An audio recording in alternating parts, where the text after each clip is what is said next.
All right, good morning, everybody. Bedhead, I don't have coffee yet. We're going to get some here in a minute, but I wanted to start the morning off with a two for one. I had a question the other day, and I didn't get a chance to clip it, which was um, I'm going to write this down first.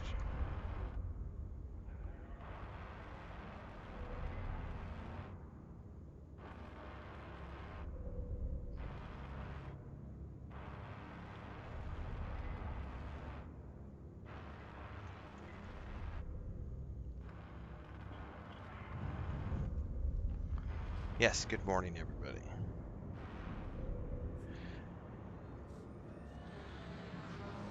So, the question somebody asked the other day, and I didn't get a chance to make it into a video, which is why we're going to redo it this morning and talk about it a little bit more, which is EVE Online difficult? Um, that is a phenomenal question. And I think that some of this is going to depend on you as a human being because everybody has different learning curves and different things that resonate with them. I don't think this game is overly difficult, but it does have a learning curve.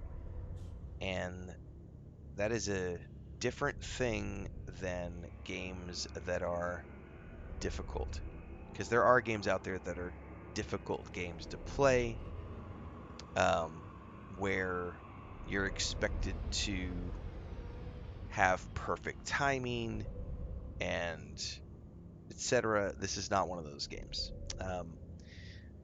I will say that two different there are two different paths in EVE Online. One is the player versus player path, and the other one is the a not worrying about other players at all path, right? And so when you get into the player versus player path, if you go that route, there are complexities to that which require additional learning. But in terms of just the base game, it's not difficult, but it does take time because, again, it is the learning curve. So, what do I mean by that? Because every game has a learning curve. Like, you have to learn how to play every game. Every game has a different layout, different controller scheme, different game mechanics. And they may share some things like the space bar is usually jump on the keyboard, and the A button is usually the jump on the controller, or if you're playing on the Xbox controller, it'll be the X button. Like, there are some things that are shared between games. Oh, unless you're Crimson Desert, and then you're like, no, the square button is the jump button. Um, don't do that, by the way. Don't be Crimson Desert. uh, the the thing with EVE Online, and I say this as a new player right now because I'm coming back. I did play before several years ago, but the learning is, you forget things from 3 years ago. It's not all going to stay with you, so I've had to relearn a lot of things.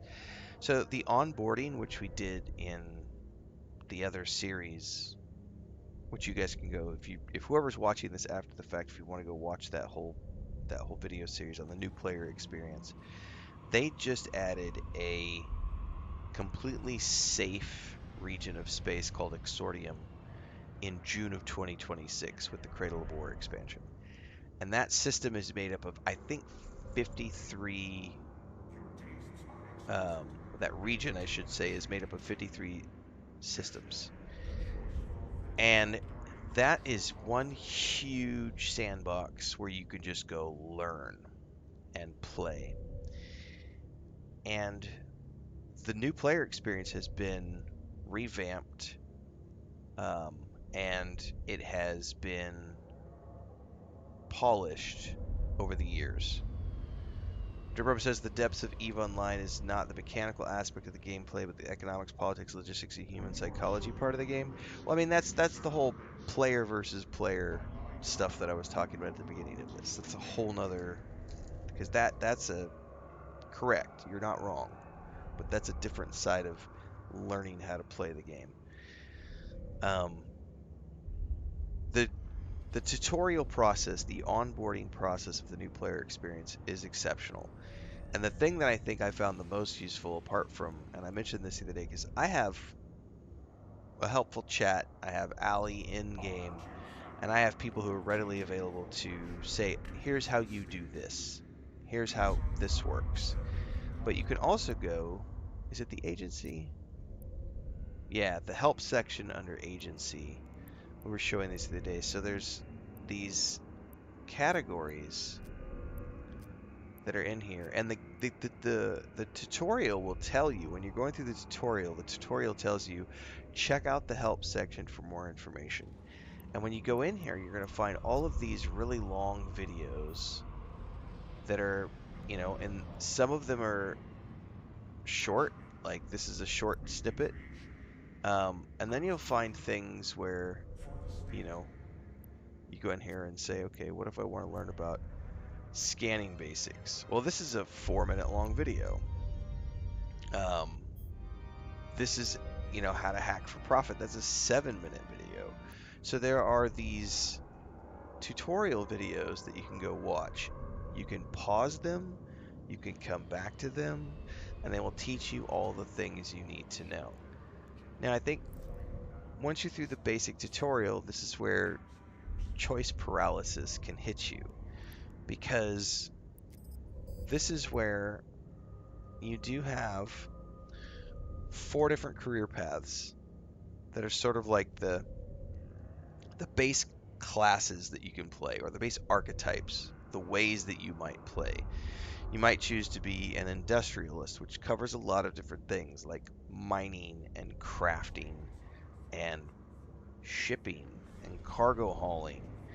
And then there's the enforcer route, which is going out there and taking care of pirates and having combat encounters. And then there's Soldier of Fortune, which is also combat, but teaches you more about the mechanics that you would get into when dealing with other players, but not all of the nuances of the meta of going out there and facing against other players. And then there's the explorer route, which is go out there and just explore space and take cool screenshots and have fun. This is where sometimes people can get into choice paralysis, because it's going to start to feel like, oh my god, there's so many things to do. What do I, oh my god, picking, it's impossible. It's kind of like riding a bike, as you start to do these things more and more, as you go in here and say, okay, I'm going to run, I'm obviously going to do all the career agents, because those are going to run you through missions that help you through all the things you learned. And as you start to repeat things, as you repeat over and over, the repetition makes things easier because you're doing them over and over. Then you get into um, the epic story arcs, but there's also the missions. So once you decide what you want to do, I want to be a miner, you can go out there and just mine, but you can also use the mining agents to do these mining quests. That's just all the base mechanics of playing the game. And you can do that in the safety of space in that exordium region, where you don't have to deal with any other players and it's just you. You might group up with other people, but it's a safe region of space. However, and this is where we get into the whole, is EVE Online difficult to play? No, it's not. But when you then start to look at the totality of the map, and you realize that there's 20 plus years of content that's been added to this game, and all of these systems. So Exordium is right here at the middle. That's the starting system for new player. That's your learning playground. But then you go out into the rest of it, and then you start to realize that there's a whole lot going on when you get out into the rest of the world. And even if you don't want to be engaged in player versus player combat,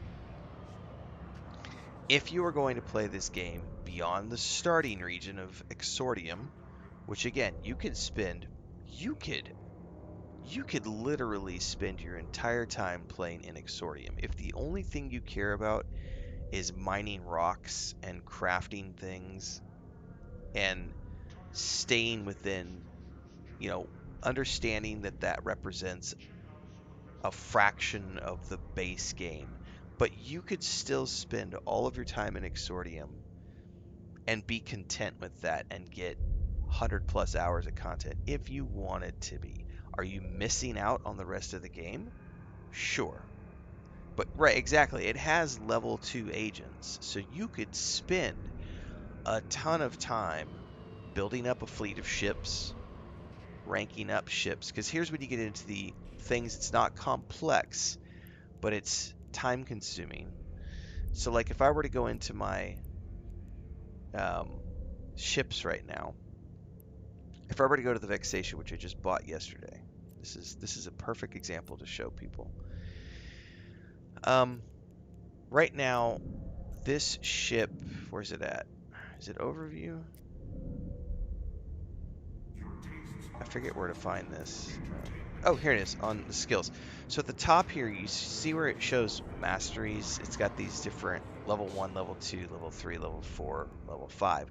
These are the rankings with the ship. So I can fly the ship right now, but I don't have mastery over it. And if I want to get better with that ship and have my stats be better, I'm going to want to train masteries. Well, just the first level of mastery, look at the bottom right there. It says it takes 5 hours. That's not bad. Now, the second rank of mastery is going to take 14 days. That's real time. It's not game time, that's real time. Third rank of mastery takes 2 months, 13 days. That's 73 days of real time. This is where you get into people see things like that and they go, oh my god, EVE Online is so difficult. No, because those skills can all be being learned while you're offline. Like, that's offline, real time, passive learning. So if you want to be a person who just plays in the PvE section of the game in Exordium, and you want to rank your ships up to rank 2, rank 3, you want to unlock all the ships that you can, that you can get to as a free player, you want to do all the rank 1 missions, all the rank 2 missions, you can completely play just that part of the game and get enrichment, personal enrichment from enjoyment of the game, and a complex space simulator where you can go be a space trucker, a space miner, and do combat missions and have a great time in a PvE game where you're playing single player or maybe even with your significant other, friends, kids, whatever. Totally viable. But beyond that exists this greater world where there are complex things going on that have been going on for 20 years.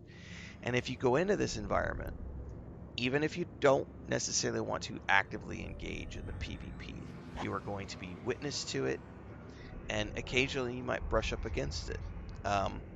Where you might be mining in an asteroid belt, and a fleet of pirate ships might jump in, and everybody runs because there's 15 ships in that fleet, and it's all other players, and they're looking to actively go out there and kill anybody who's not paying attention. So you have to be aware and conscious and know how to get away. And that is where I think a lot of people mistake that for challenge. I wouldn't call that challenging. I would call that being aware and just knowing what you need to do in that situation. And how do you get to that point? Well, it's just repetition and training. And it's like if you've ever taken a self-defense class, jujitsu or kung fu or whatever you want to take, the first time someone tries to punch you in the face, you're not going to know what to do because you've never been punched in the face before. The first time someone tries to strike at you, your reflexes are going to be shit. You don't have the training to deal with it, and your body doesn't know how to react because it's never happened before. But when it's happened to you a bunch of times, and you go to training over and over and over, and you take your classes 3 times a week, and you work your way up through the belt system.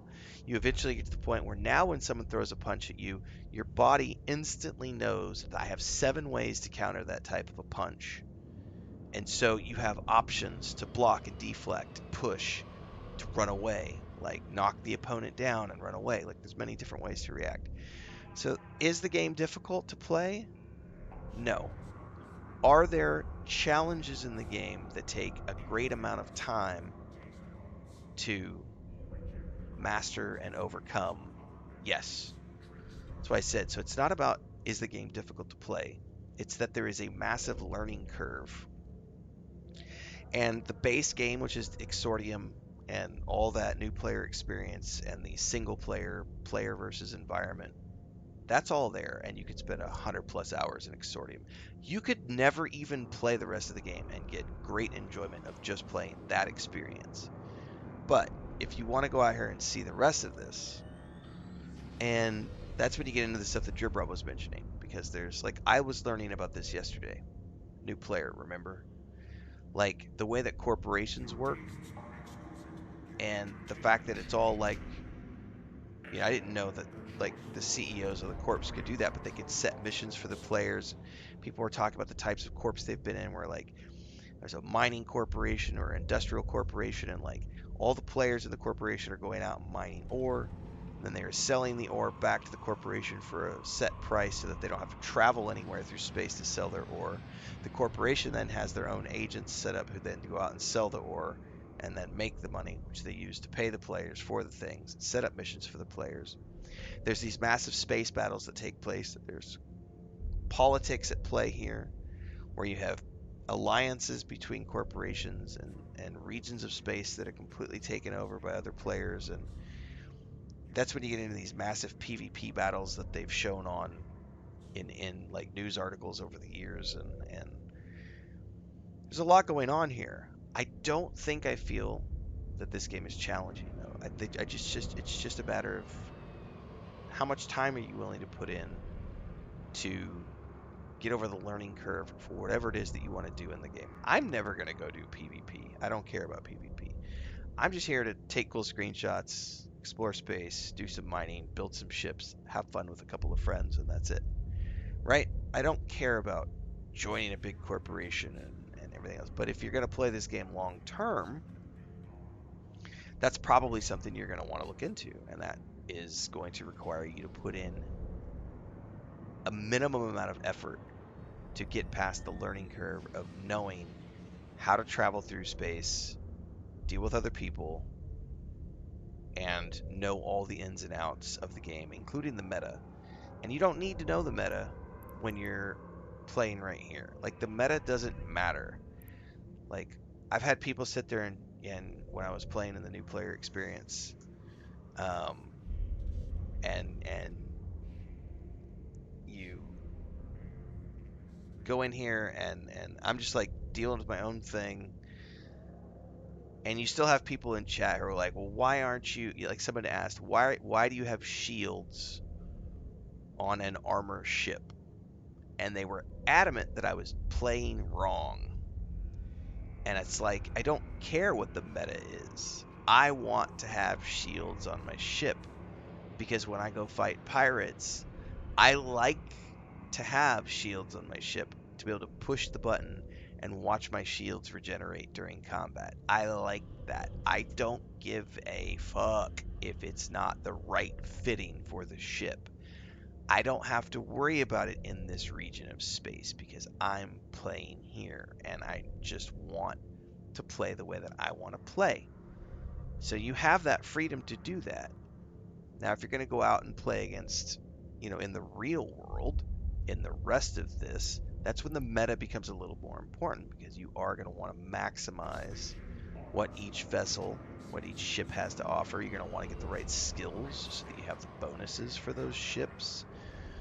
That all becomes a thing. But even then, it's not so much the challenge, it's just time commitment and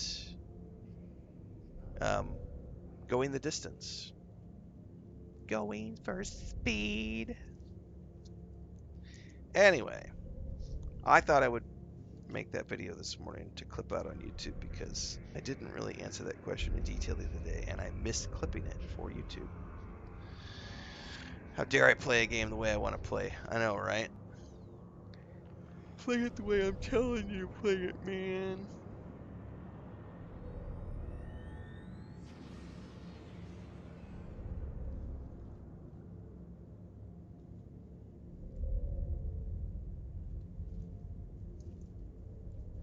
And on that note, I'm gonna go get my coffee since I haven't got it.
That's another great question I saw on the way out.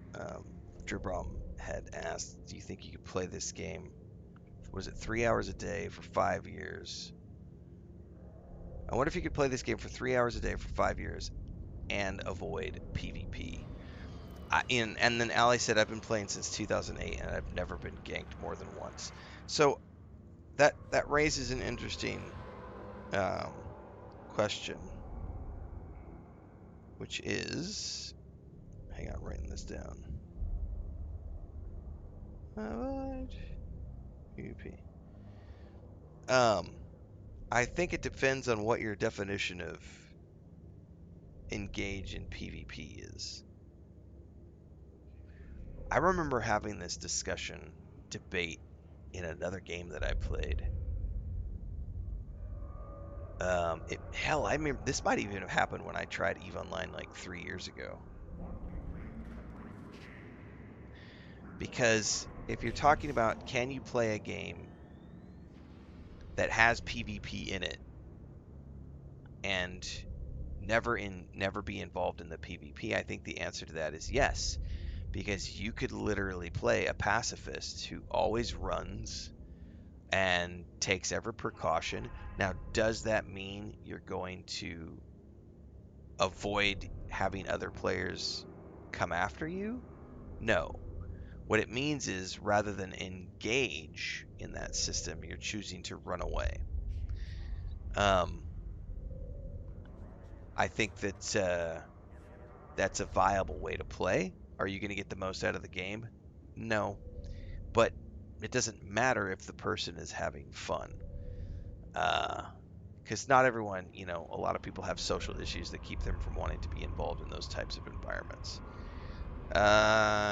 Tripper says, avoid getting ganked is just one small part of PvP. What I was more thinking of was getting involved in the politics of the galaxy to protect your own profits.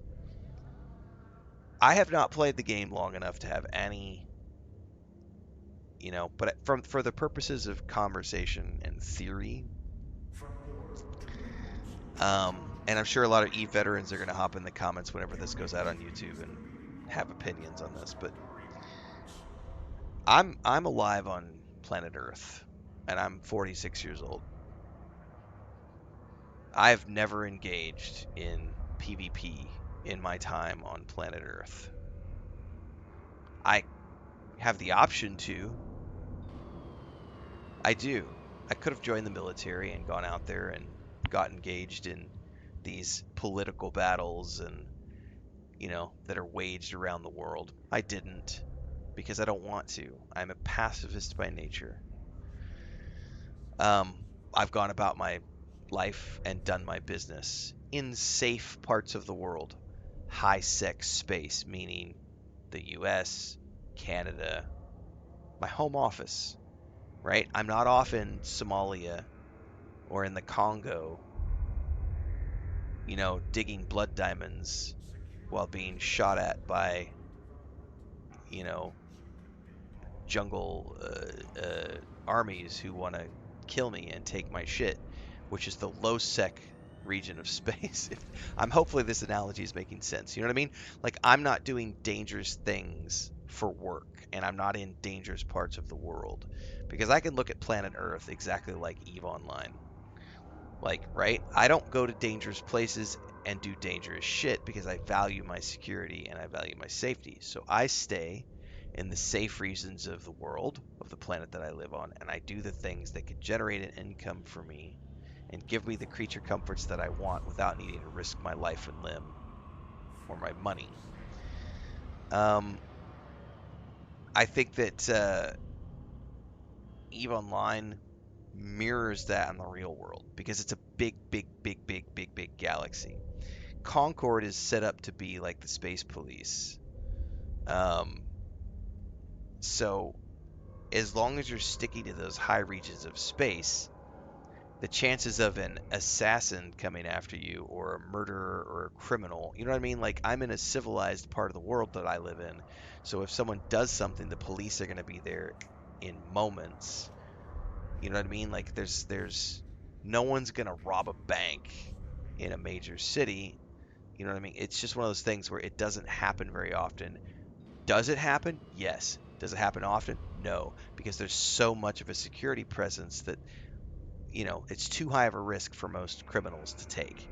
So it's kind of the same way high sec spaces like that, where it's too much of a risk for most, not all. Now, there's no real world consequences in EVE Online, so obviously you can't make that one-on-one comparison exactly.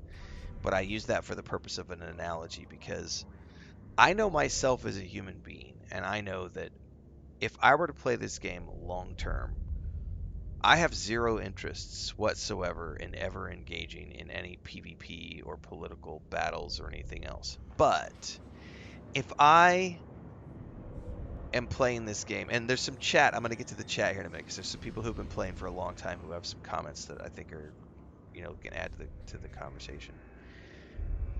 Um, if I know that tier 3 ore, and I'm using this as an example, if I know that there's a tier 3 ore that only comes from low security space, aka the blood diamonds, right?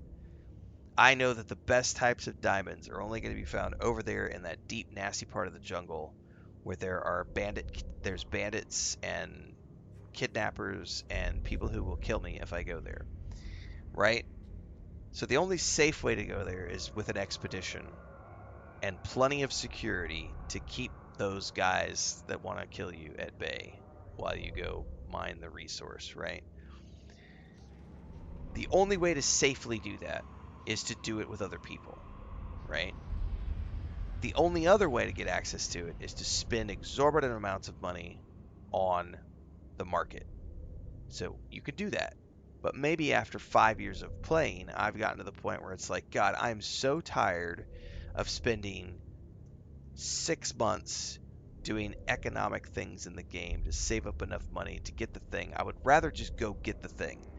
But in order to do that, I have to join a corporation who actively does that. At that point, I am beginning to bridge the gap because in order to do that, I have to willingly participate in an activity that's going to place me in danger and is probably going to involve PvP. Right? Now, I might not necessarily be actively engaged in the combat side of that, but in order to go there and do that thing, I have to do it and treat it like a raid in a traditional MMO where I'm now coordinating with other people to schedule my sessions and work together with other people to accomplish these goals. So the key is going to be, do the goals of the player match up with the goals of whatever corporation they're joining? So I'm going to get to the chat here. Um, Web Club says, I've been playing off and on for over 20 years, and the politics of the big nullsec corps doesn't matter to me. The only thing that changes is who owns the player hub stations. The station that we're using as an example is owned by nullsec corp, and its ownership Or no, I see what you mean. Never mind, not mine. The station you're using might be owned by a Nullsec Corp, but its ownership might change over the years. However, your gameplay isn't going to change just because the station ownership changes. It's a good example. Like Ali said, Ali's been playing for a long time. You said 2008. That's like 18 years, right? And only been ganked once. So, is it entirely possible to play EVE Online as a single player solo PvE person who never gets engaged in PvP and everything else? Absolutely. Um, if all I ever care about is taking cool screenshots and everything else related to that exploration and everything else, um, I can go about and get thousands of hours in this game and just do that one thing. However, to do so, you are recognizing that there are certain places that you're never going to go. So you're not technically going to see the whole game. Just like I'm never going to see all of planet Earth. Because there are parts of the world that I'm not going to go to because of reasons. They might be danger related, it might be other reasons. Like, I have no desire to go to, is it like Dubai? Why? Because my wife can't wear a swimsuit and I can't drink alcohol. I'm certainly never going to go to, what's the name of that country that they'll literally execute you if you smoke weed? Is it? It's one of those South Asian countries. You know, like I can't remember the name of it. I know Seth Rogen was talking about having to go there for a press tour, and someone put a note in his passport that said, "If we find drugs on you, we're gonna kill you." Like, there's the idea that you can get unalived because you smoke weed is ridiculous to me because I've grown up in a culture where that is acceptable. You know what I mean? So there are places I'm not going to willingly put myself somewhere where I'm not allowed to like drink beer or someone's going to try to stone my wife because she wears a swimsuit. So there are places, Singapore, thank you, that's the one I'm thinking of. There are places in the world that I won't go to because they are unsafe. There are places in the game that I'm never going to go to that are unsafe. So it doesn't matter my economic desires, I won't go there because it's unsafe. So as an outsider, I can say, to me, it sounds completely feasible that you could play this game 3 hours a day for 5 years and never get involved in PvP. I think it's feasible. Now, with that, I mean, and it just depends on the person. Is that going to be boring? To some people, it probably is. Like, at what point? Because, remember, if you look at this, someone was in chat yesterday saying they had 15 skills in their skill train queue, and it was going to take them 474 days to train all that stuff. So that's over a year of real time to learn the skills that they needed to get to the next tier of whatever it is they're working towards. You could be doing lots of other things. You could be just off mining every day and selling your ore, and you could absolutely do all that. Some people are going to argue that that's boring, um, but I think it's feasible. We're in the analogy ninja. Some days are better than others. But I think that's a great, especially now with the Exordium region of space, you've given players this massive PvE sandbox.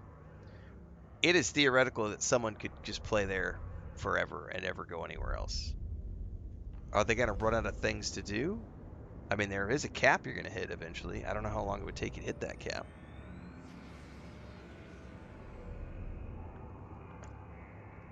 What's the plan this session? I'm going to go do some exploration, take this bad boy out, and then I'm going to go do,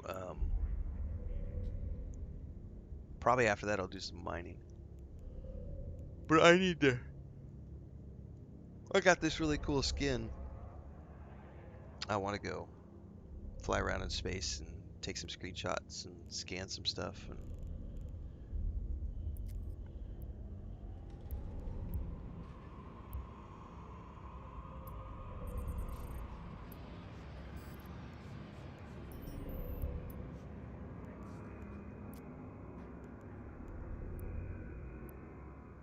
Alright, we can go scan these things.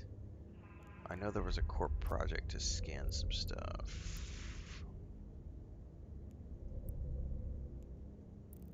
Say no to the black market. Say no to pirates and traitors. Try us indeed for fairly priced steak.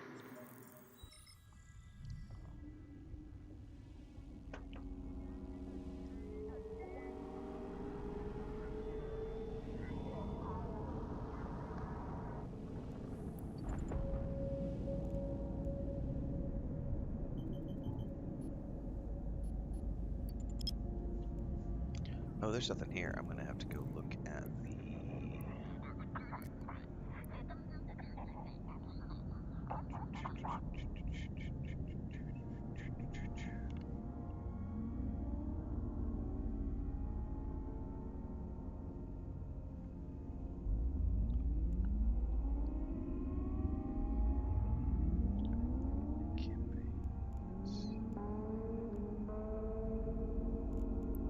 I'm reading what you just wrote.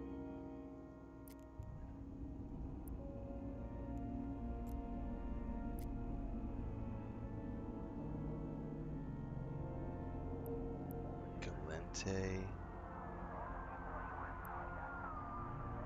Oh, I think it's automatically working towards that. Maybe. I don't know if I have to... Do I have to manually click participate?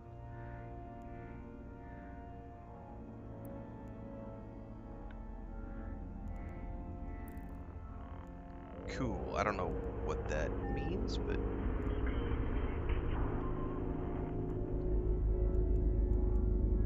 Expiration.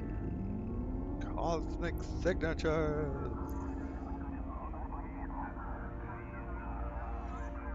I see this. Get some shit.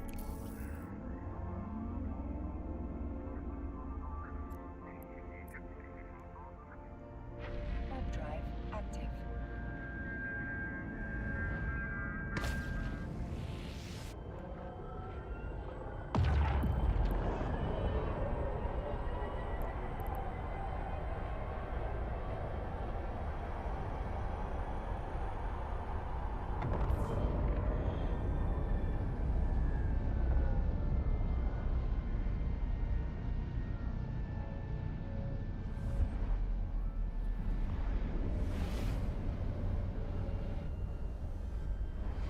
Oh, that's global progress was the meter I was looking at.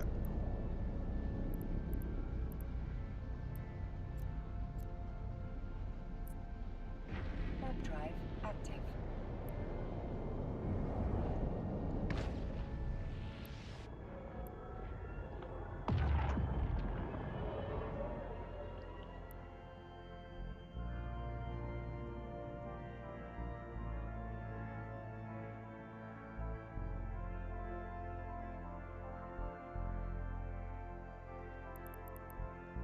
Why am I just sitting here in the middle of nowhere?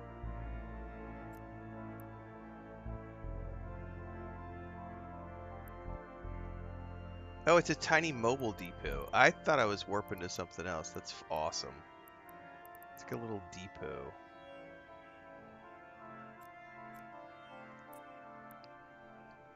Warp drive active.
disappears when I scroll in. That's weird. So it's the POI is disappearing when I try to zoom in.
And you need to stop backseating, Jonas, because it's really fucking annoying. The fact that you're typing it in chat in like spamming capital letters is the quickest way for me to say, fuck you. I'm not going to listen to a single thing this guy says.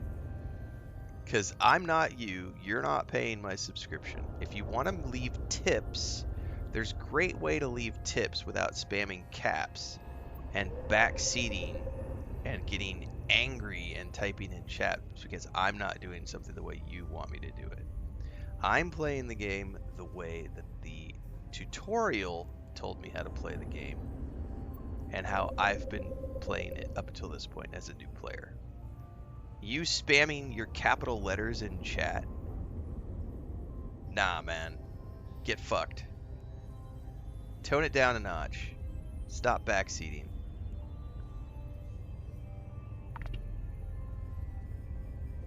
Now, if there's a meta reason why you might need to do something a certain way, that's cool. I like learning about meta. I don't like learning about meta when someone is shouting at me that I need to do it a certain way because they've got 15 years of knowledge and I need to do it this way. Why aren't you doing it this way? Rah!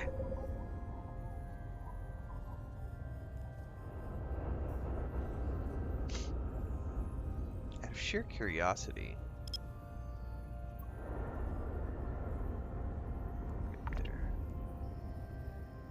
it's an unstable wormhole anyway. But I need to scan it all the way down to get credit for the AR career program thingy.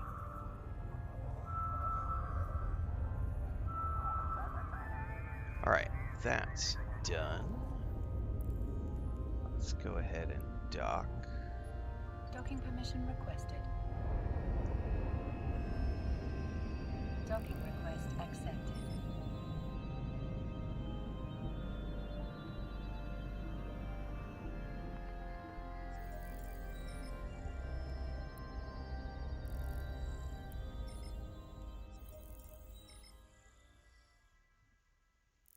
From terraforming to interstellar propulsion, do all that. All right, next up.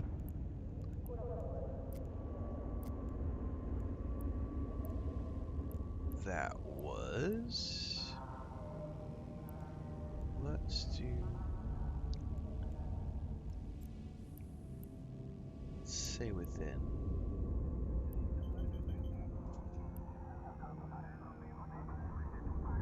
Let's keep it within 2 jumps for now.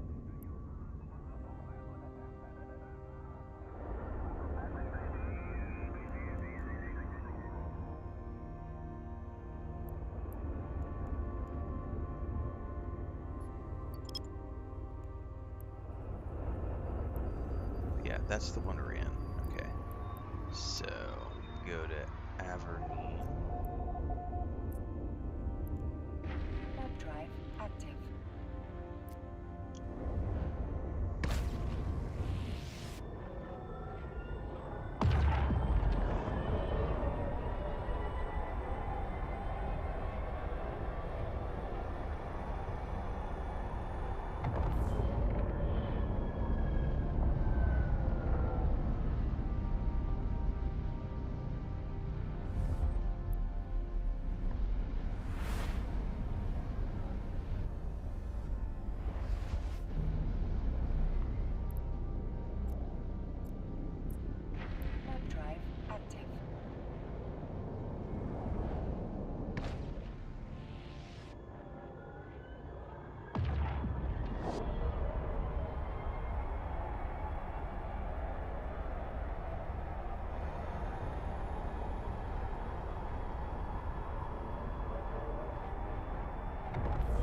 You won't be able to put it in chat web. You'll need to DM me on Discord because I don't permit links on any of my streams.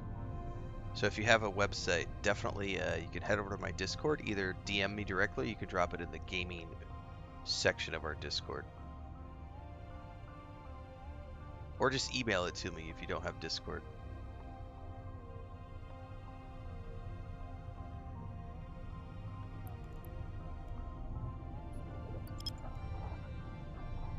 New probes launched.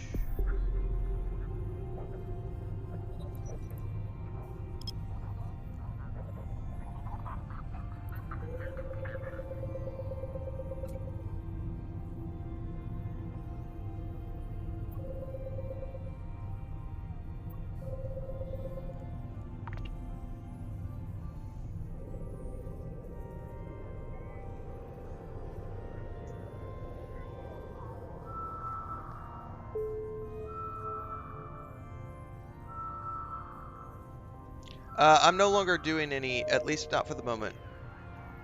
We're not doing any TikTok streaming right now.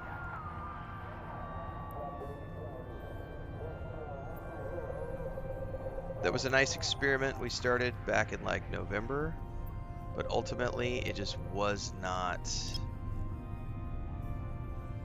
They don't have enough tools for moderation, and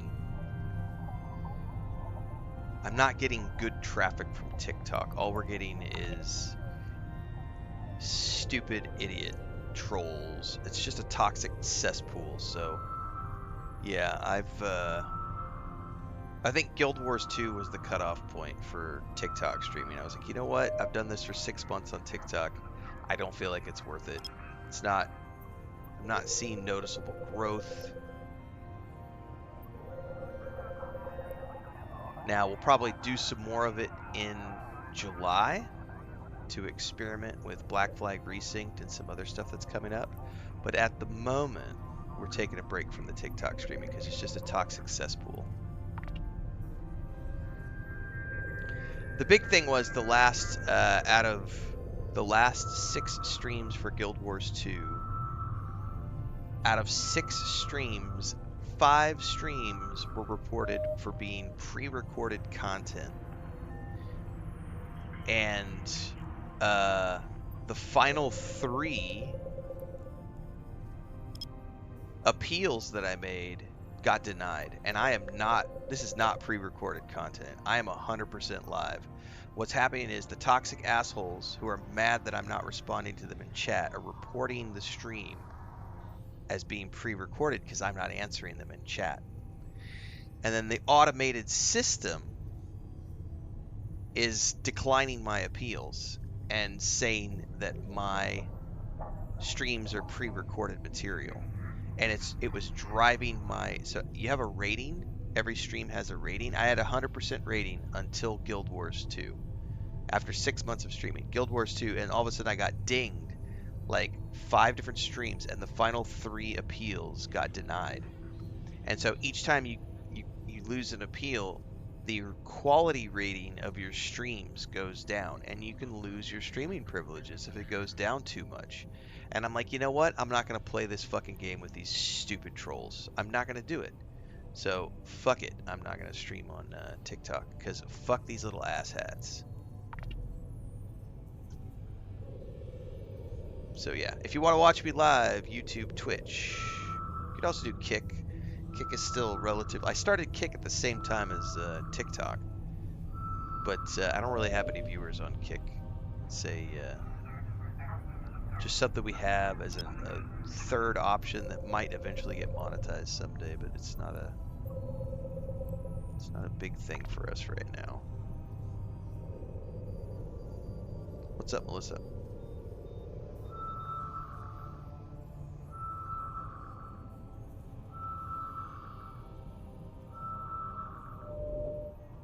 It's an unstable wormhole. They would have to make the moderation tools way, but right now there's too much automation with the TikTok process. So if my streams, like, if like losing, like having a stream get automatically, like losing an appeal to an automated AI that can't tell the difference between you being live and pre-recorded, like fuck that. That system is way too fucked. I don't want to use that system. That system just doesn't work. Do people know Kick exists? I kind of have a feeling, Dribrom, that, I have a couple of people who come over to Kick, like maybe 2 or 3 people watch over there every day. And occasionally, like once or twice a month, I'll get somebody who'll throw a subscription at me, which is cool. I don't earn ad revenue there yet because I feel like Kick, for the most part, is really only useful if you're going to make money at. You have to be someone who's got a big audience elsewhere, and then you get like a 3-day ban on TikTok, and so you take your whole audience over to Kick for the 3 days. So if you're like, and I feel like most of the people who are big on Kick because they are too controversial for Twitch or YouTube, so they've gone over to Kick because you can be more controversial there and not get banned all the time.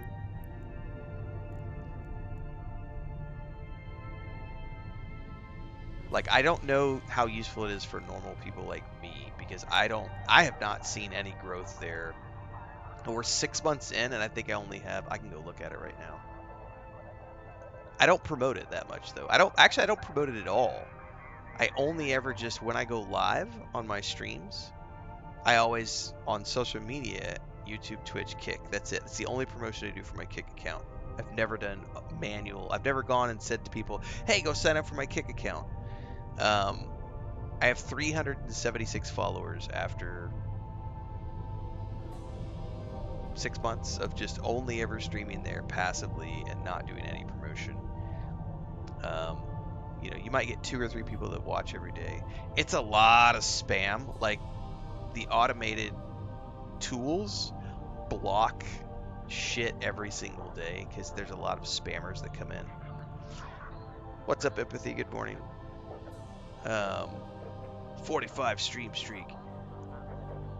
Like, I'll help you grow your channel with viewbots. That's the kind of stuff that I see in the Kick chat a lot. But thankfully, the automated tools do a good job of taking care of that shit. Unia.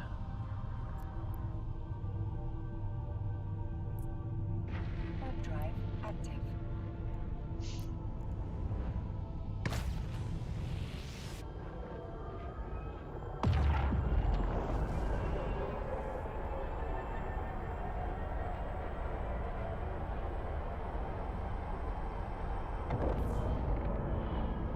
If I was a more ambitious fellow, I would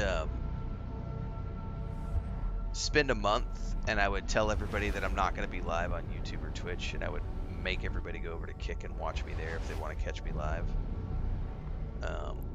But I don't. I'm not nearly that. Like, just so that I could get that channel monetized, it would take a month to do it probably for me because I'm not a huge streamer. But if I told everybody to go watch me there for a month, I could probably get monetized on that channel within a month, maybe. But I don't want to do that. It's like, that's a lot of hustle and it's a lot of work, and I don't need the money.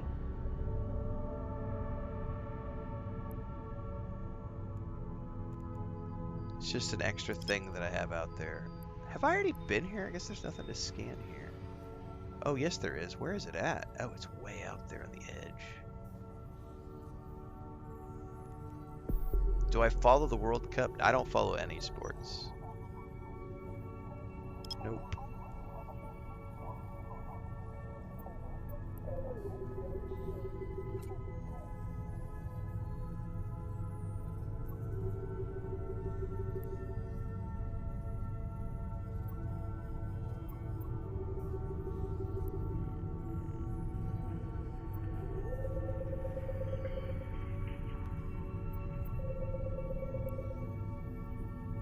Close enough.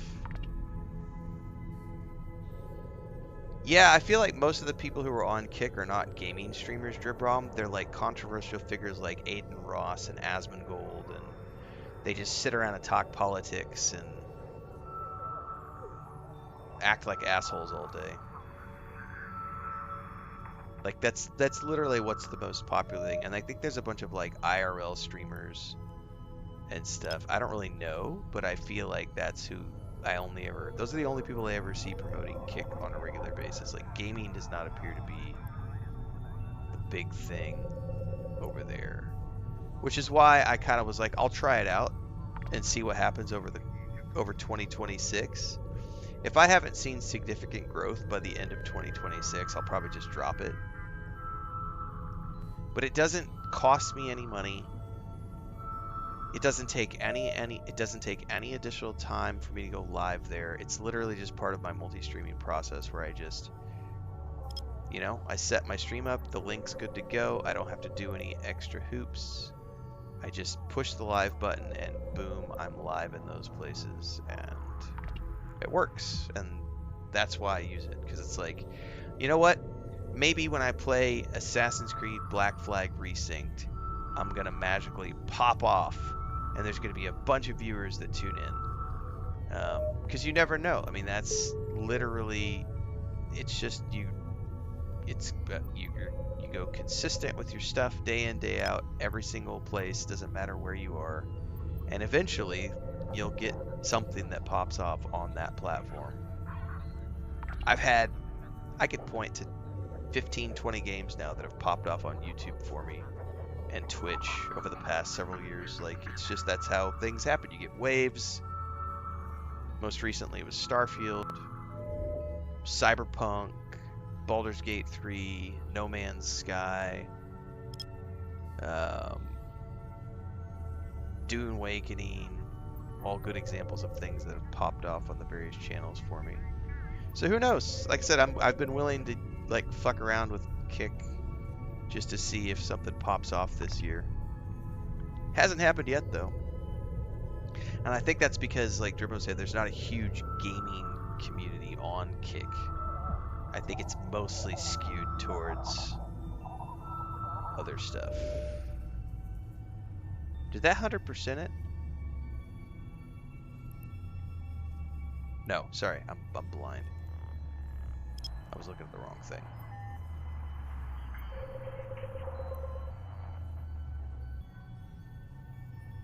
Oh my goodness, what is up with the mouse movement being so fast there?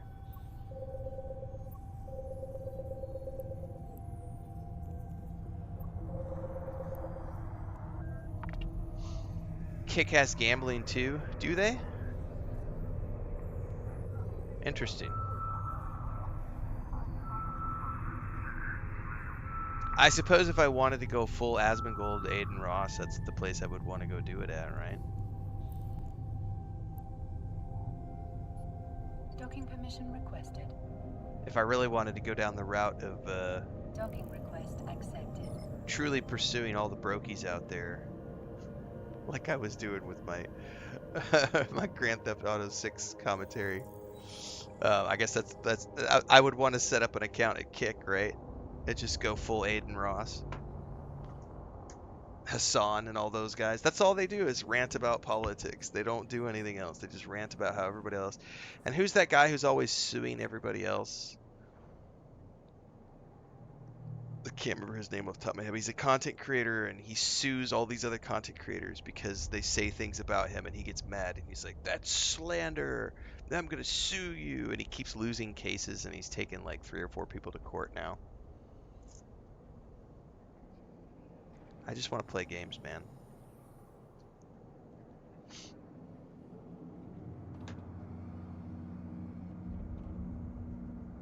Ethan Klein, that is the one, Allie. Thank you.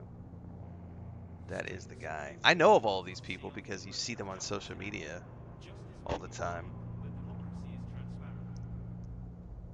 I don't actively watch any of them. Every once in a while you catch a clip and you'll be like, God damn, that is some,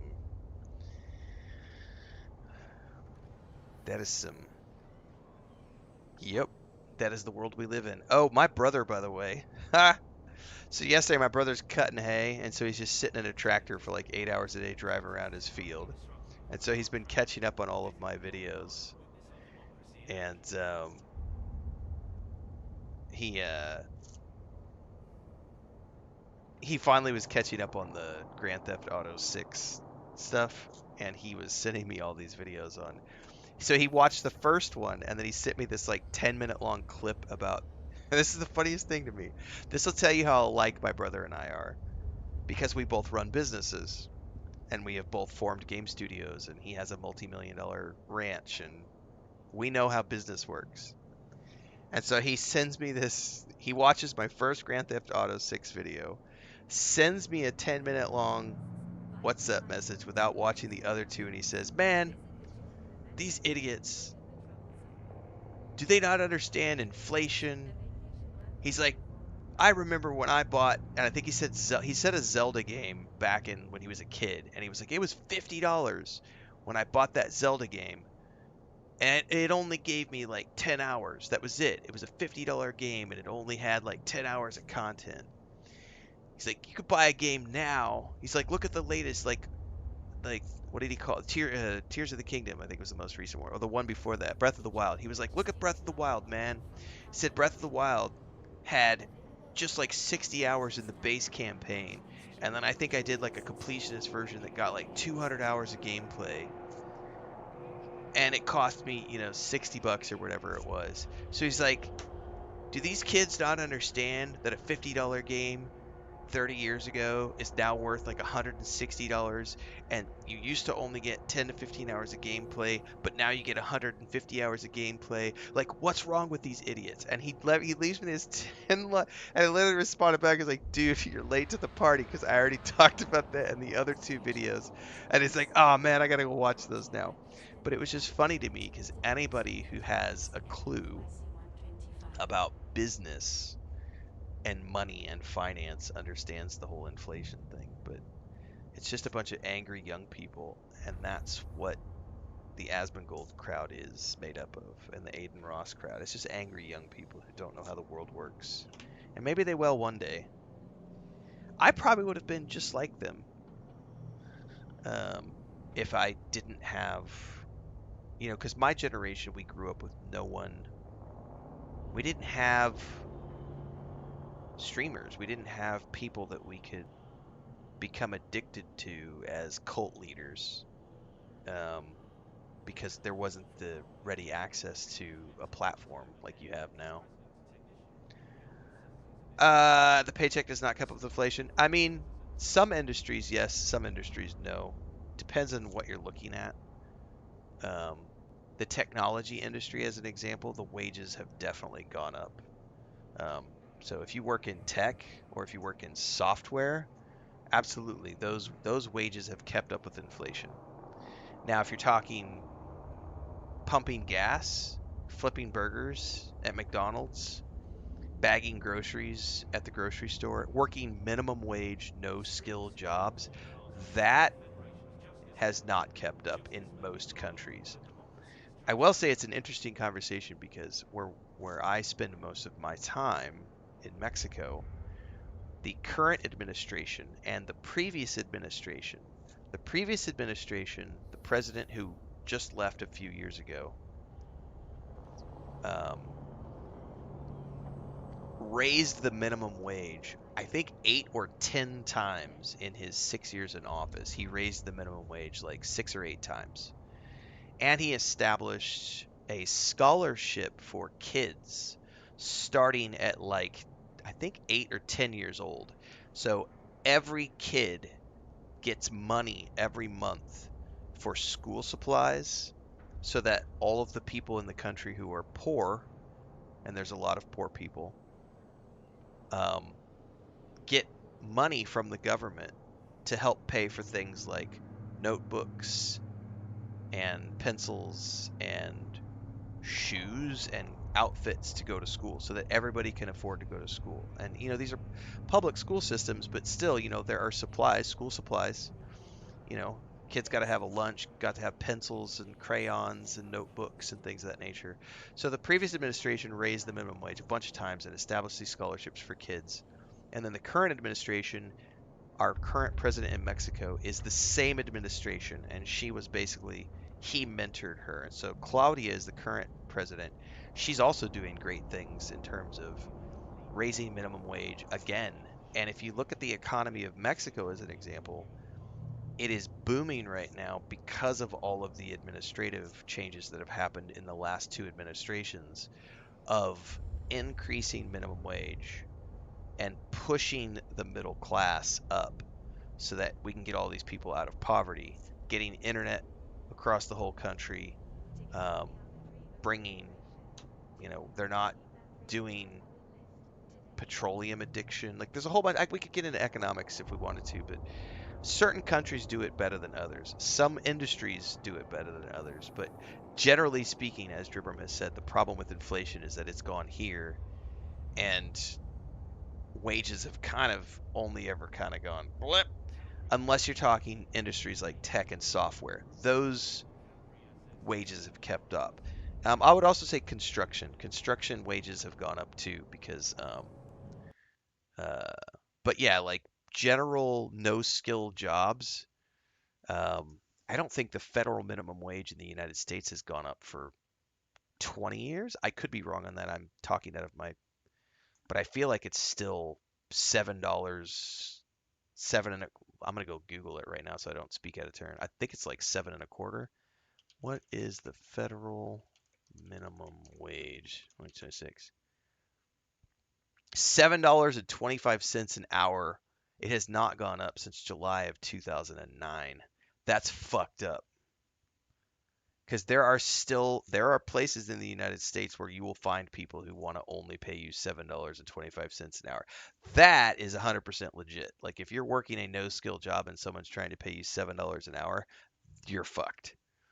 But I would also argue that if you're that low, why aren't you trying to improve yourself? Why aren't you trying to find a way to get a better paying job and not work for assholes like that? Because it's just, I realize that not everyone is in a situation where they can get out of it and stuff, but um like yeah, that's rough. But that's just one country. Like different countries have different economies and different minimum wages. Some countries have better social systems than other countries. Where I live, we have universal health care. So that's something that a lot of people don't have access to, which means my taxes take care of all of my health care. I don't have to pay anything out of pocket unless it's, I want to go get like an elective surgery done.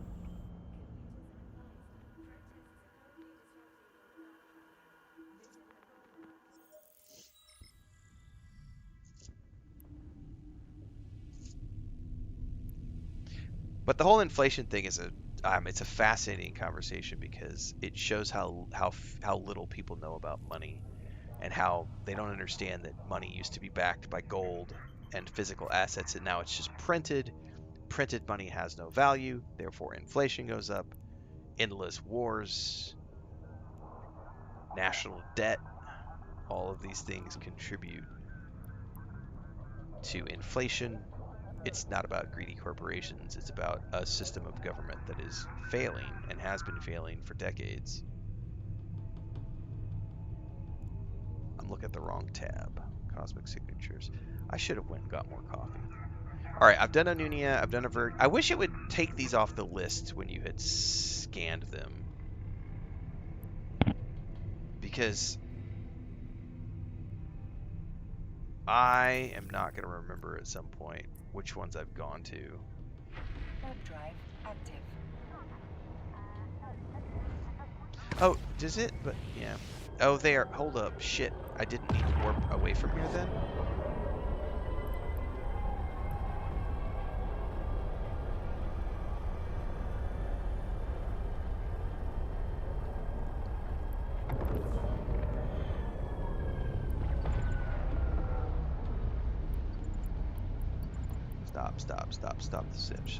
Stop the ship. Let's go back here.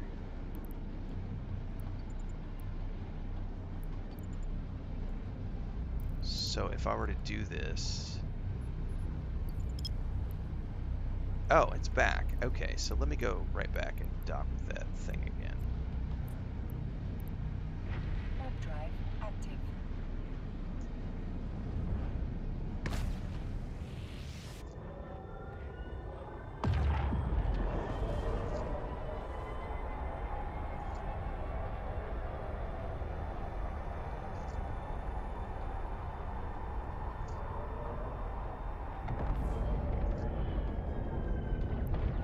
Did I hit dock instead of warp? Okay, I do want to dock though because Docking permission I want requested. my coffee. Docking request accepted.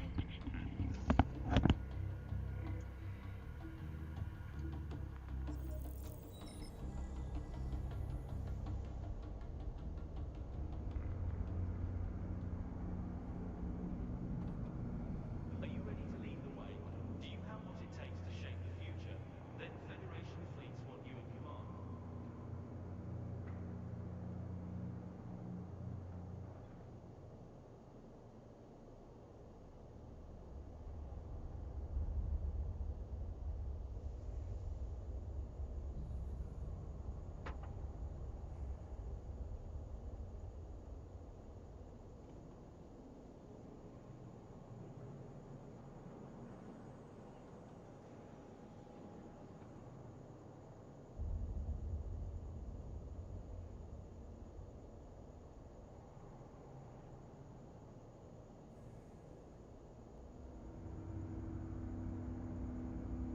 In trying times, the last thing we need is a party trust. Trust an open air dedicated to the future of Federation.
Commuters are advised, protests are currently disrupting promenade traffic.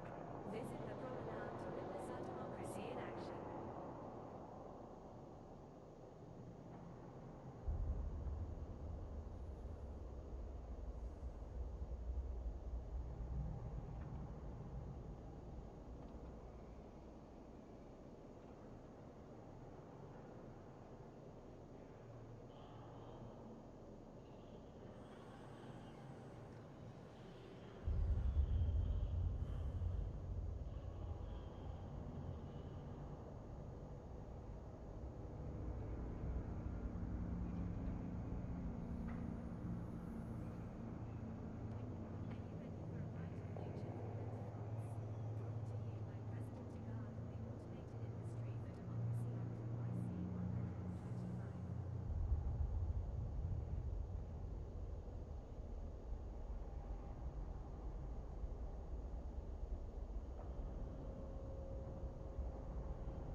Man, I happened to peek my head out the back door to check on all the cats, and the box that we've had the little baby duck in, the cardboard on the top was smashed in. And I was like, I better go out there and check, see what's up. And I think one of the, because it was wedged in there, so I think one of the cats jumped up on the box and pushed the cardboard all the way down, and it created a ramp, and the little guy got out, and he was out in the back part of the yard on the other side of the catio, chicken wire. Like, it's still dark outside. He's cheeping, and that's how they die to random predators and things. So I had to go get him and put him back in his box and bring the box inside. Available on holofilm for the first time, watch these Jinmei cultural classics performed by the legendary Le Sultan Opera Company. What's up, Studman? Good morning. All right, we can undock. I feel like all of these are wormholes so far. I haven't seen a single relic or gas site. Or not gas, sorry, relic or data site.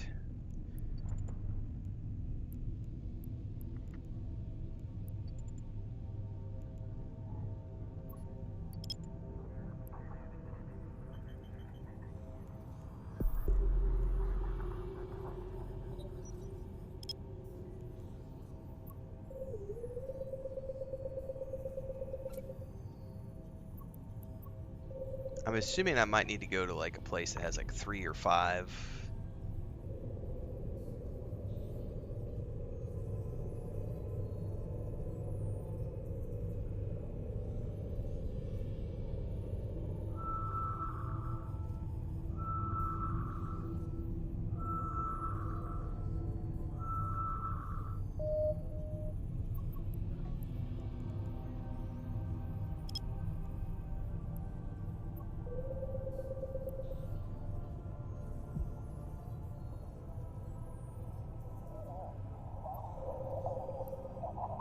By the way, yesterday, guys, I said I was going to start Echoes of the End, and that did not happen yesterday. It is going to happen today. I did not start it yesterday because yesterday I decided to cook. And so when we took our grannies to school, I started the ribs cooking. And then that turned into, well, I'm also going to make a fresh loaf of bread. So then I was cooking for 4 hours, and when I got done cooking, it was like 1 o'clock. We ate lunch, and then the girls started watching The Hobbit, and I went ahead and hopped in. I took a shower and hopped in bed, and was just hanging out with them watching the movie, and then I totally fell asleep and slept for like 45 minutes, and then I woke up and it was like, well, shit, it's 2:30. I've got to a Conan Exiles stream in like however many, like an hour and a half from now. I'm just gonna wait. Did I take this down a notch? I think I already took it down.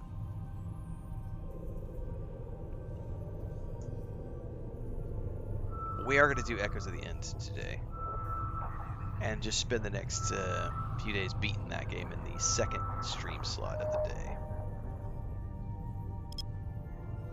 And then on Sunday, I'll be back for some more Starfield. We're going to start the next, I think it's called Cryomancer, the next of our creations journeys.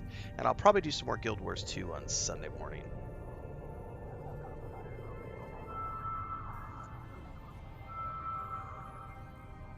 And I think it's next Tuesday we start Black Flag Resynced. I still got to figure out what platform I'm going to buy it on. Pretty sure I'm just going to get it on the Xbox. Hang on, let me look at the calendar. Yeah, because today's the 1st, and that's on the 9th. Next Thursday, my bad. Next Thursday. What a weird day. Most games start on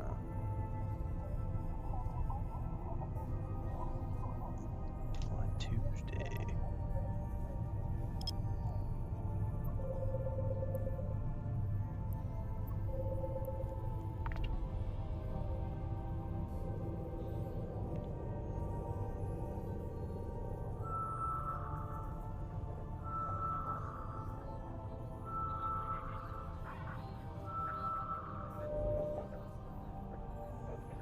Unstable wormhole.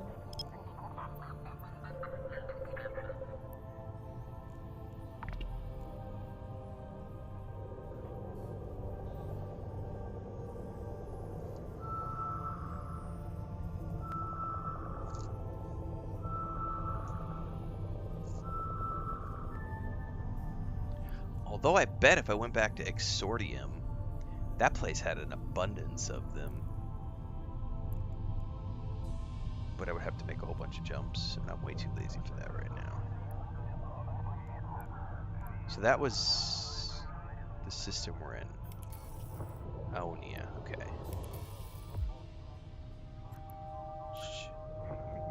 Warp drive active.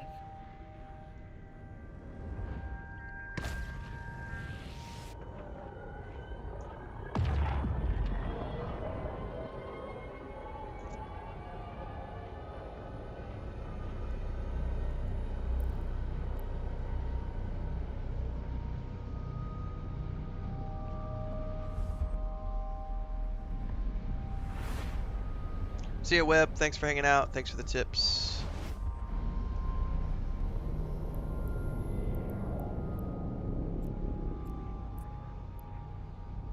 Warp drive active.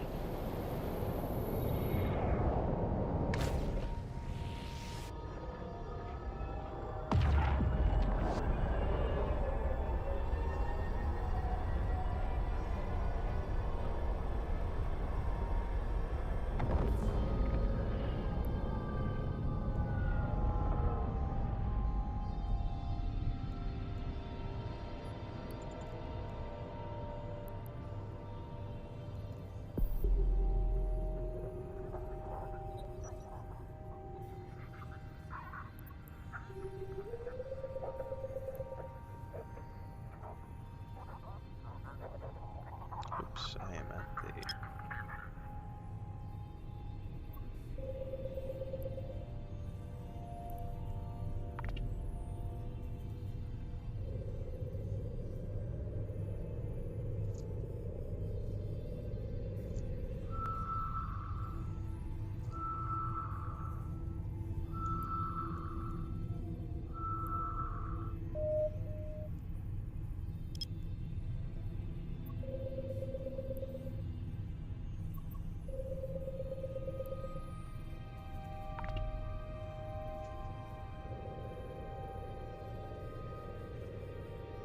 On the probe thingies, here's a question. Do those reset every single time I jump, or do I have to like physically dock at a station to reload that?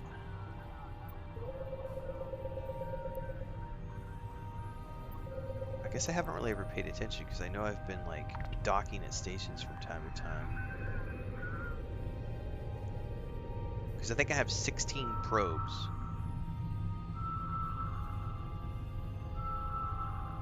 I don't quite understand how that works.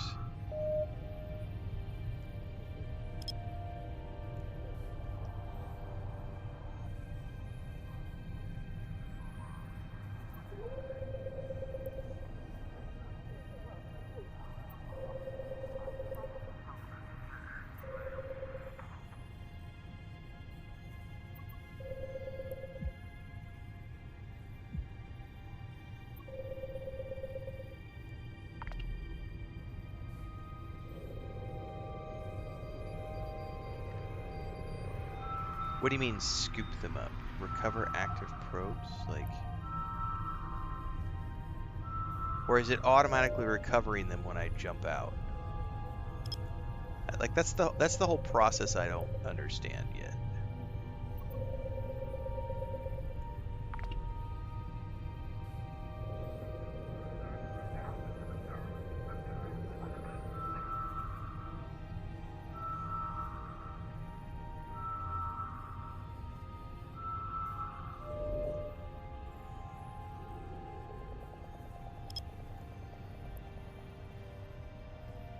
God damn, that moves too quick sometimes.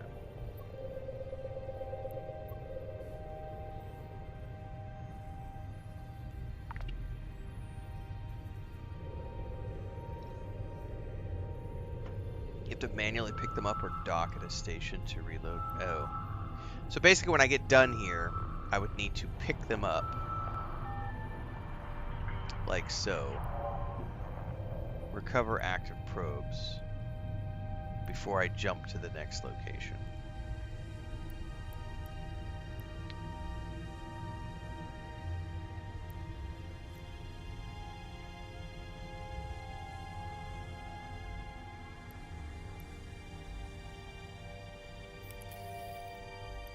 Alright, let me go through here.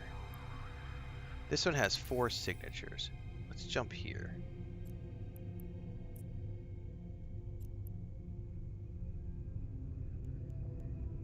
I'm tired of doing these one by one and not finding anything that I might want.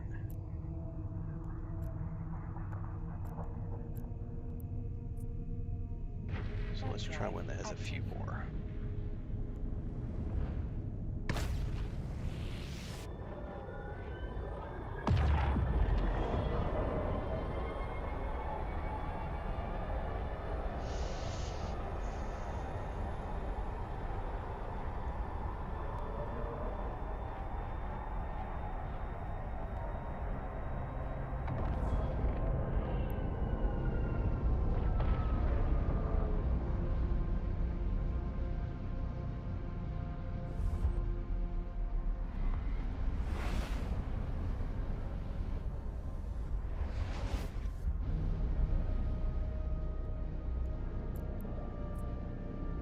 Web drive active.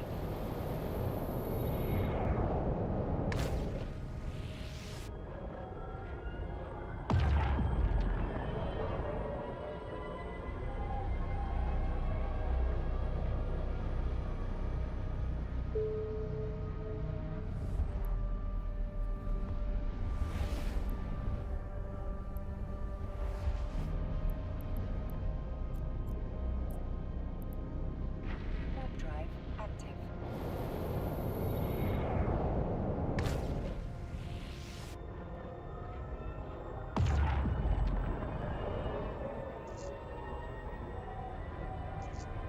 Alright, now this one had 3 or 4 in it, so maybe we'll have a greater chance of some luck here.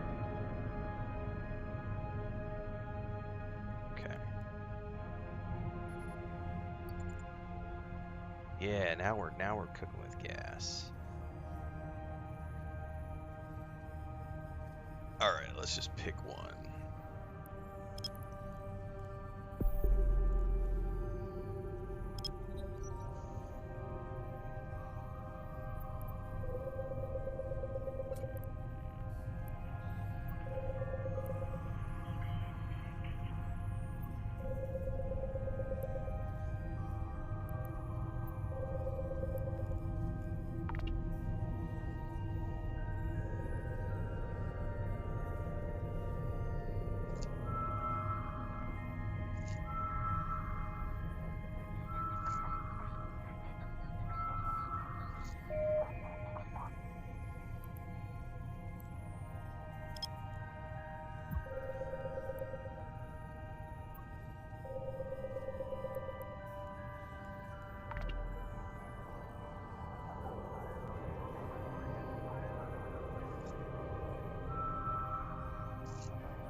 probes. Do this again. Pick another thing.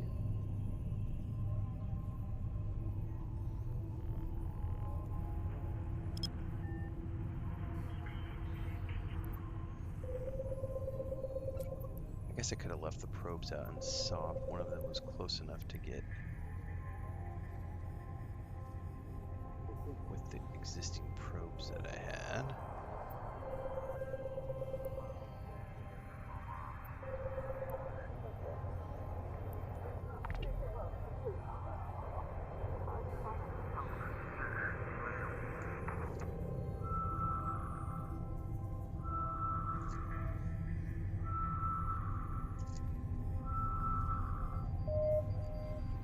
Okay.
This says combat site.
Ooh, that actually lowered it. Interesting.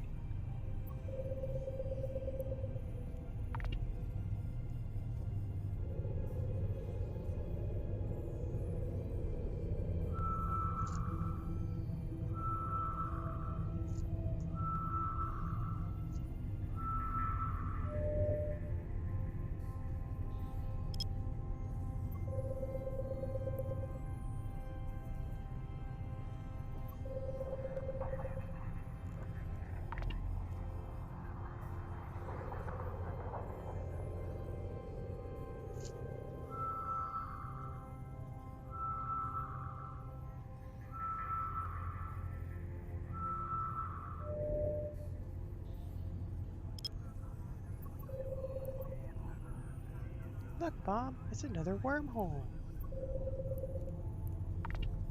That's two in the same system. It's crazy.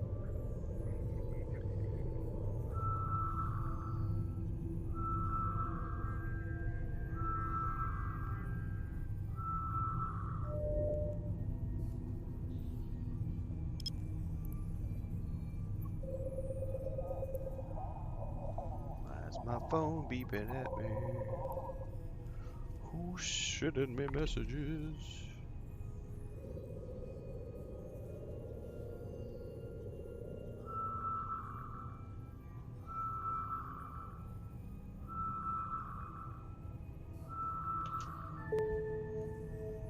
Oh, I got some daily goals. Nice.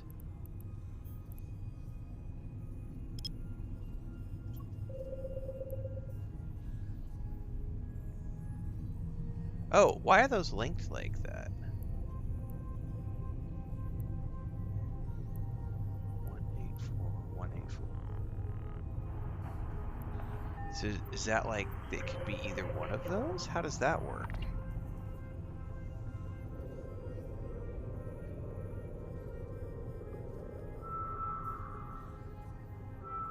I've never seen two dots like that. And then it refined. So it like was like, okay, you eliminated one.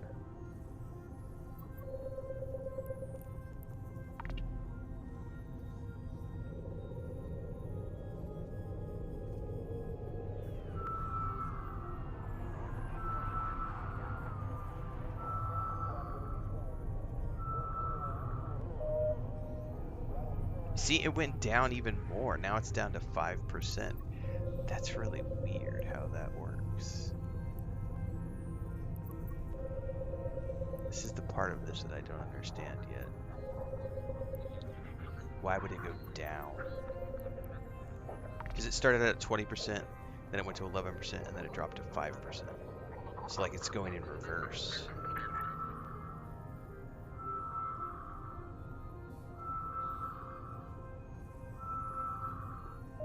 See, it's going down. Is it because I'm scanning at the wrong probe size, maybe? Oh, hang on. There are people awake, and I need to check in with my wife.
All right.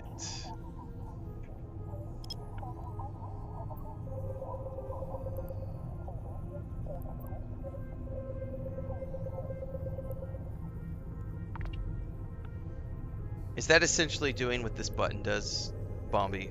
Because that button just brings the clusters down. You're saying you could hold the control and the scroll wheel to do the same thing?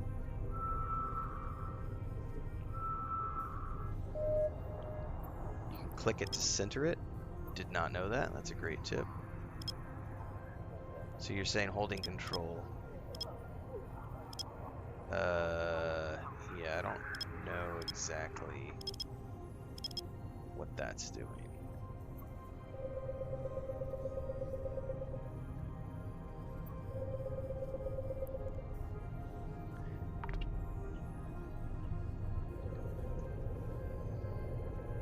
This thing does not want to scan down. It's just staying at like, it feels like it doesn't matter what. It's like 5%. Is it gonna go? Oh, I got it a tiny little bit.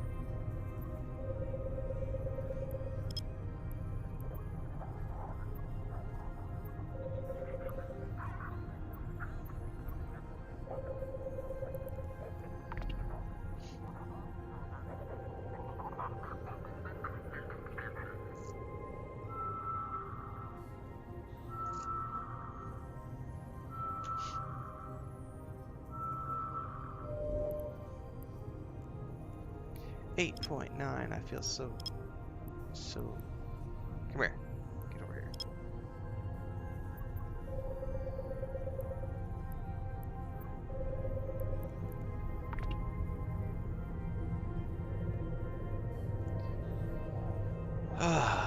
At this point, we're literally just, I'm doing this for the dailies because I need 25 for that career program thingy. What's up, Bubbles?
Alright, so now I can grab all my probes, close that down, go back into my agency window, and look for another one that has multiple signatures that are not too dangerous. These only have like one signature, two signatures, four signatures. There we go.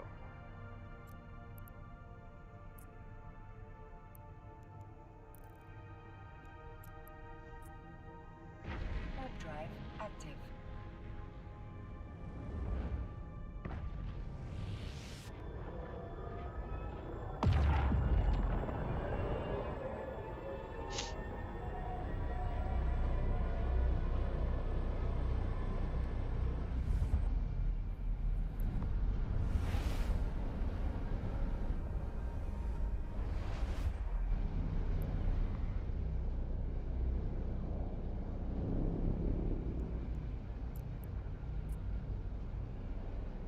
Web drive active.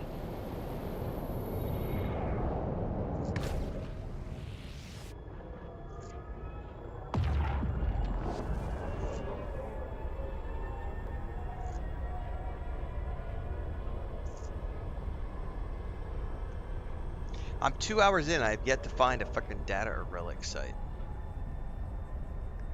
I have been told that is because the campaign structure that was added with the new expansion has everybody out scanning for things, and it normally doesn't take this long to find a gas or a relic or data site.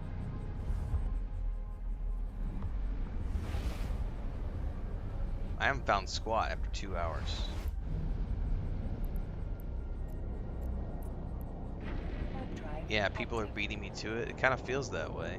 I mean, at the very least, I have these things that I'm working towards. The air career program, which earns me a reward. So at the very least, I'm getting something out of this. But I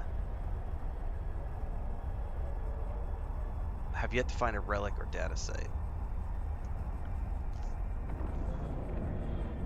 But credit is the most important thing. That is a cool looking station, man. I think I might have to get a screenshot of this one.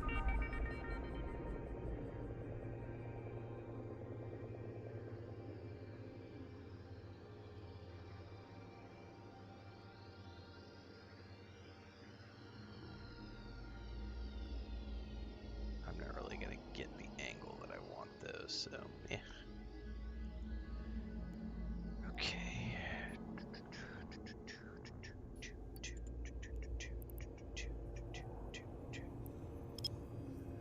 Pick one and go.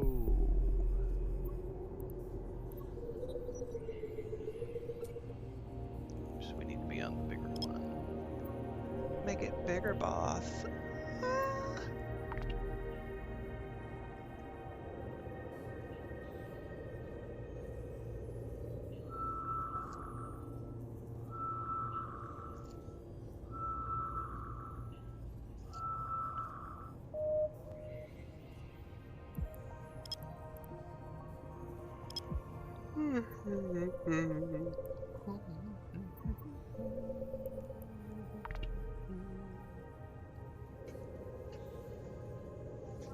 Oh, good morning. I like your shirt. Me gusta su camisa, mamá. Un elefante. Ah, I need my hug. Uh-huh. Okay. Ya, el etiquete de sus shorts. Uh-huh.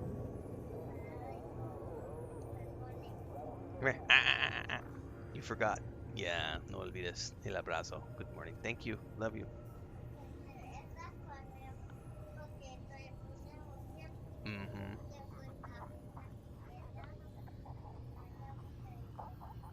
Ay, así es. Está durmiendo.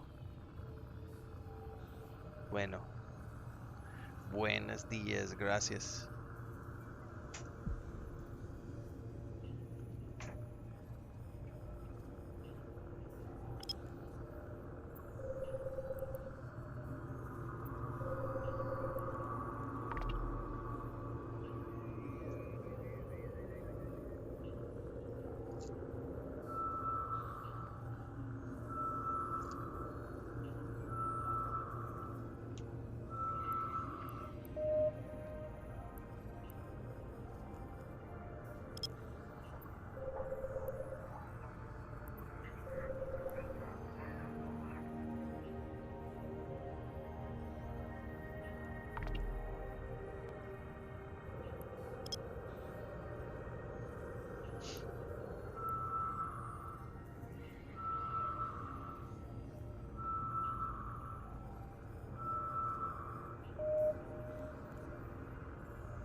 Another wormhole. Imagine that.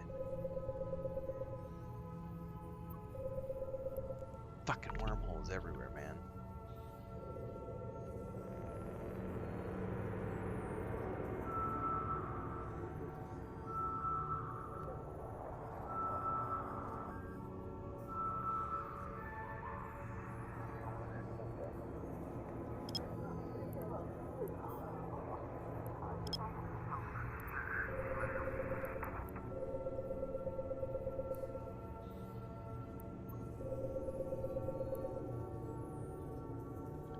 What is that red line delineating? Like an orbit path or something?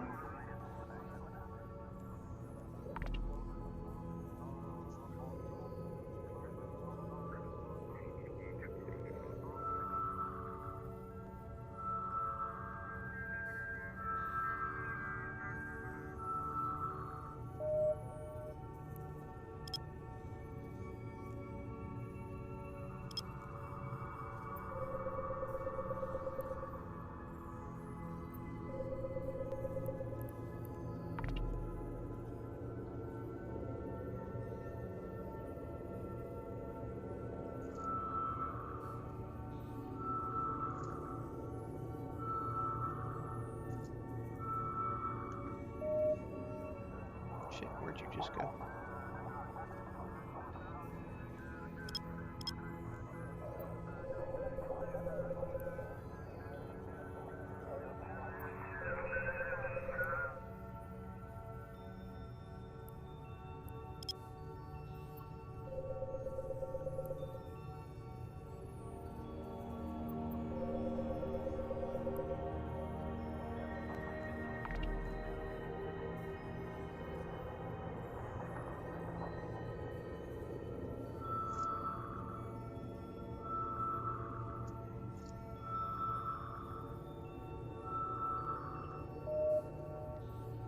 This fucker does not want to, it hasn't budged.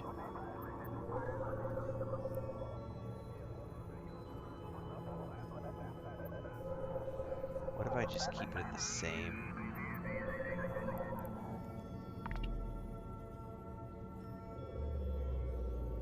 It's at 2.5% after 3 scans.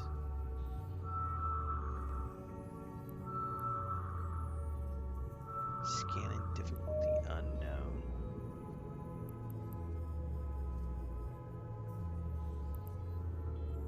Interesting. What if I take it out again? Does it bring it down?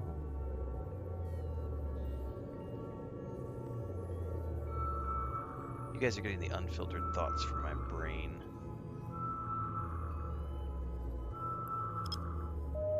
Yeah, see, it went down again. That's cray cray.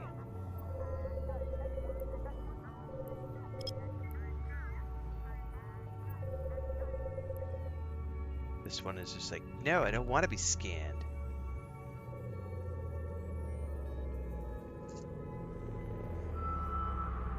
Someone said something about difficulty earlier, like there's difficulty tiers to the scans.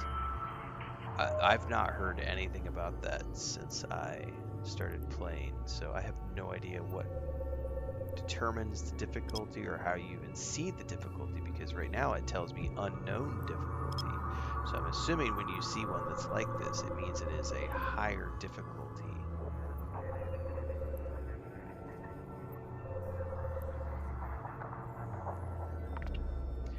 I'm assuming a better ship and higher level skills will accommodate, and better gear.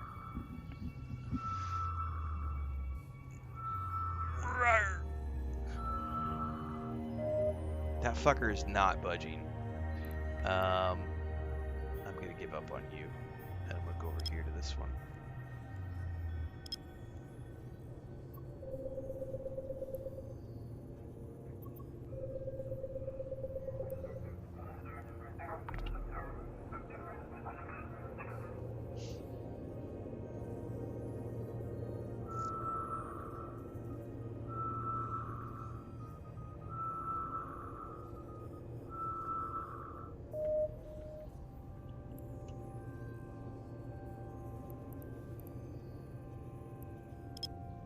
No, that's not what I wanted to click on. Damn it. There we go.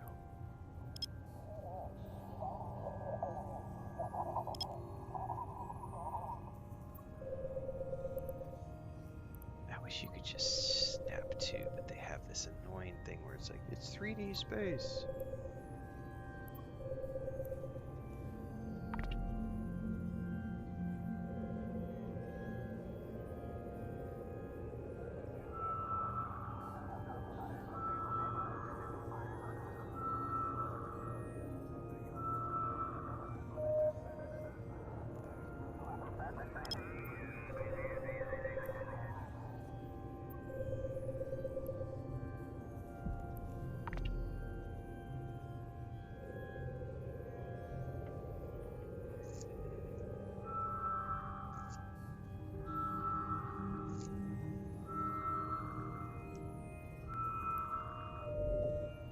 Oh look, another wormhole. Fucking relics. I don't think these relic sites exist.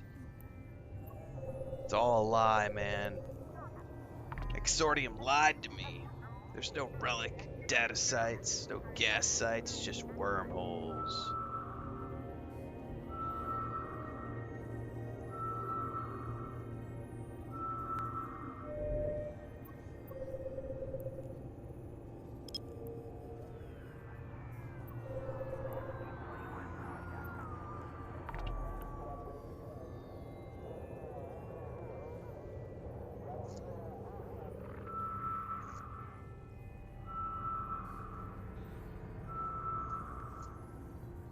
I haven't played Forza in a few weeks. Got all the enjoyment I needed out of that game. Shit, I don't remember which one of these was.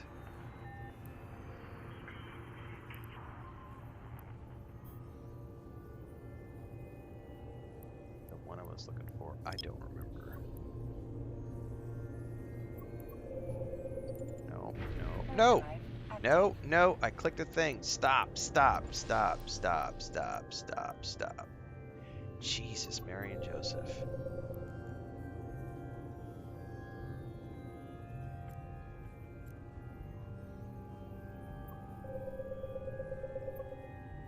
Fucking drop down menu got me.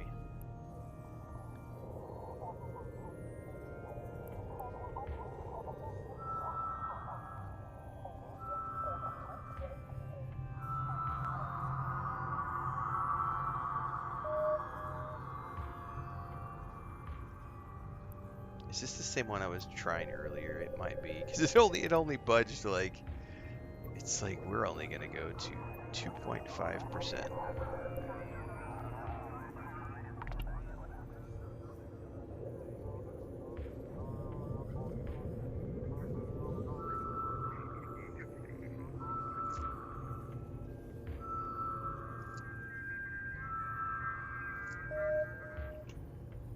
It stayed at 2.5% and jumped. That's got to be the one I was scanning earlier.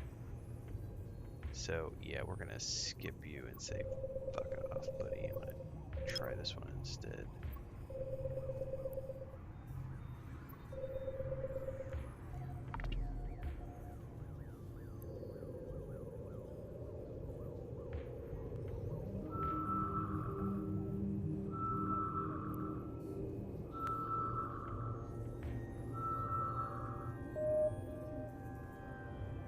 No, none of these are budging. Like they're staying at like, it stayed at 2.5%. Like it hasn't budged. Let's drop it down a notch and see what happens.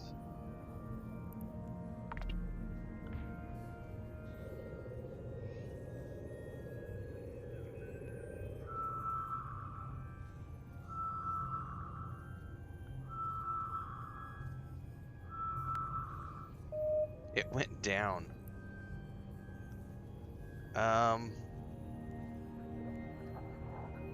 Fucking A, man.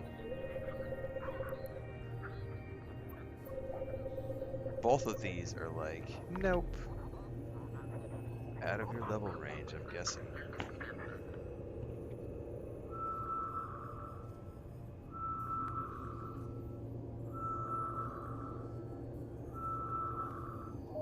Oh, it budged. It did go down a tiny little bit. It jumped by like a few percent. Alright, alright.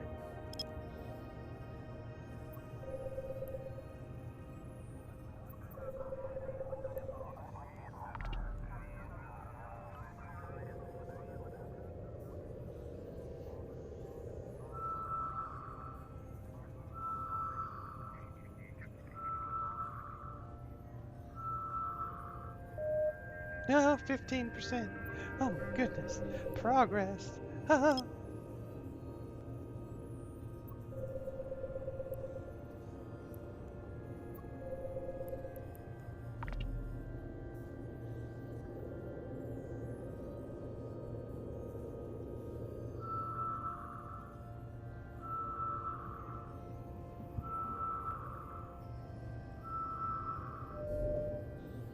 Another fucking wormhole.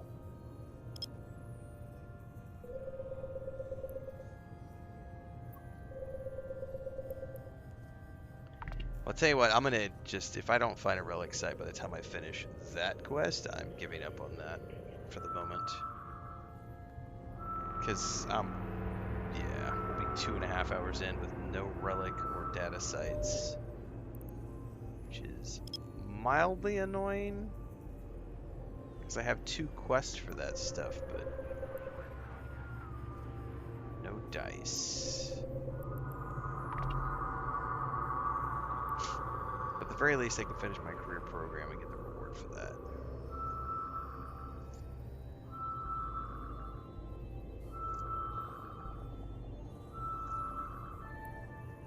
Okay. I am going to ignore that final signature because it does not want to be probed.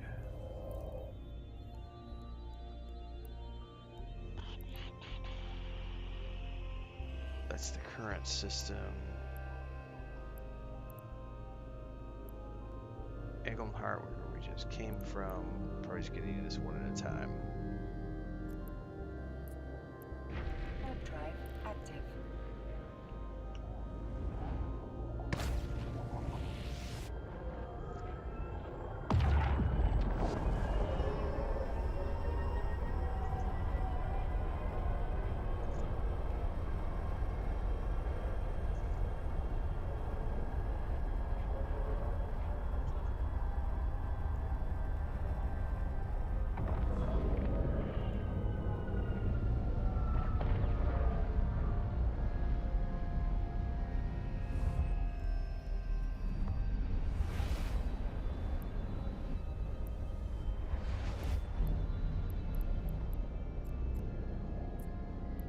Warp drive active.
Cosmic signature. Why wouldn't it drag from over there? Probably because it's behind some sort of drop down that it's invisible.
Oh, Dick, another wormhole.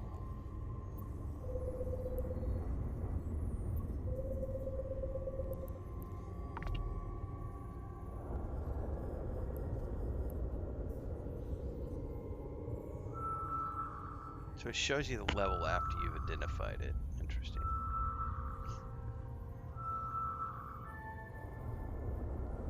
Off to the next. Actually, you know what? Grab my probes. I need 2 more, and I'll finish this quest objective thingy.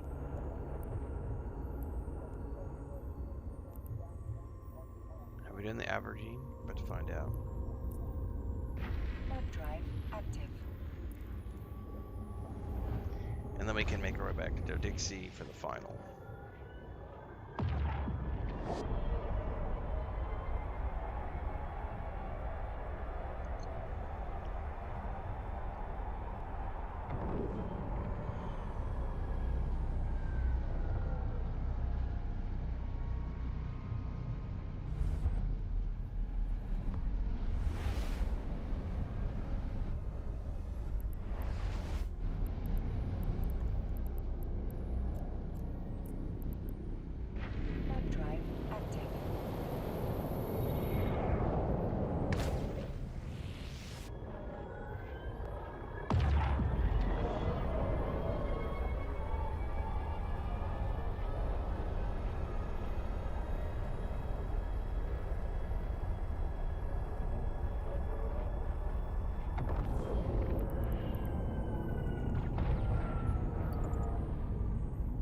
Oh, did I already do the one here? You motherfucker, apparently I did. So, I wish you could see which ones you've already done. That's really fucking annoying. I don't think we've done the one in Botane. Warp drive active.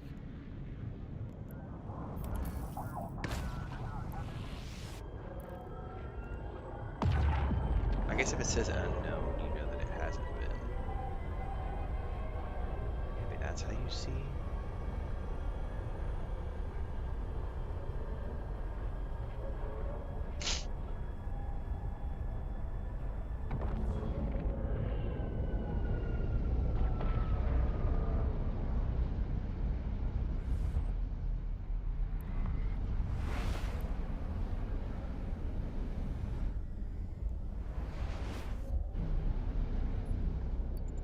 Yeah, I haven't done this one. All right, good. These are just.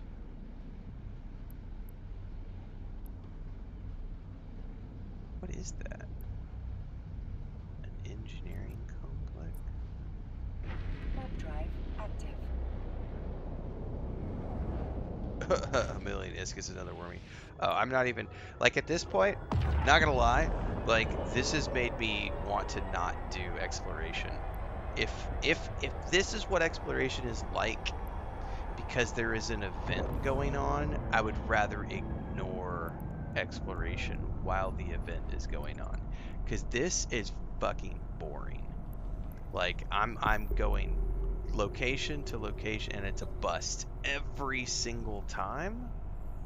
That's not worth my time. It's like, and it's what? Because there's an event going on? I guess that's the only reason it's like this. Because I feel like if I jumped back to Exordium, when I was in Exordium doing this, every single system would have like 8 different. And I'm wondering if I shouldn't just go back there for the purposes of the quest.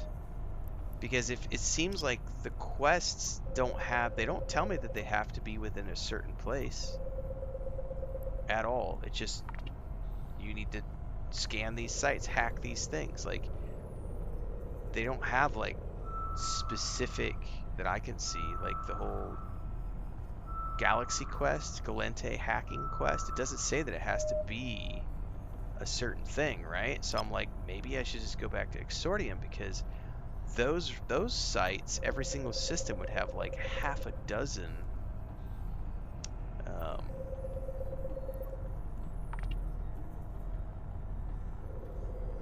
and I never saw a single wormhole. I didn't see wormholes until I got out into like real space.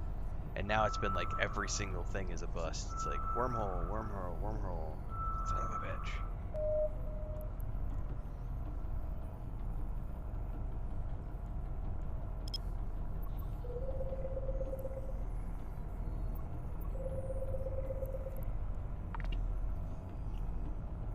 It has to be Galente space. Copy that. But Exordium does have Galente systems. See, those are the things that I'm not aware of. Like, what are the specific requirements? Correct, there are Galente systems there. So if it has to be in Galente space, that would be an easy solution in my mind.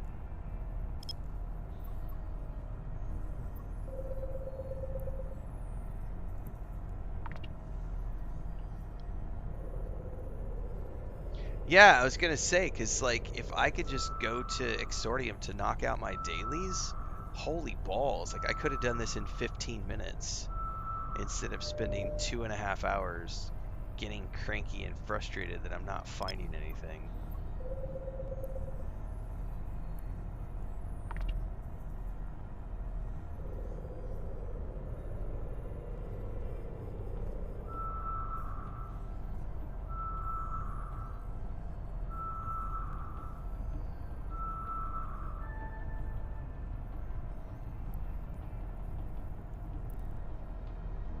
I need one more.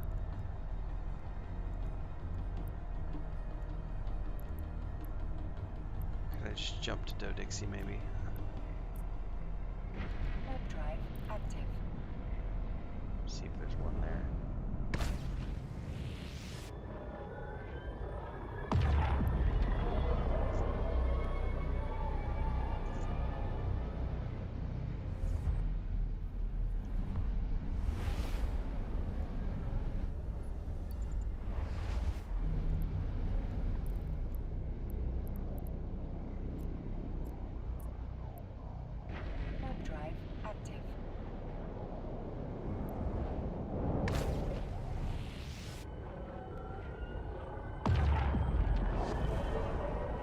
one of Dokes.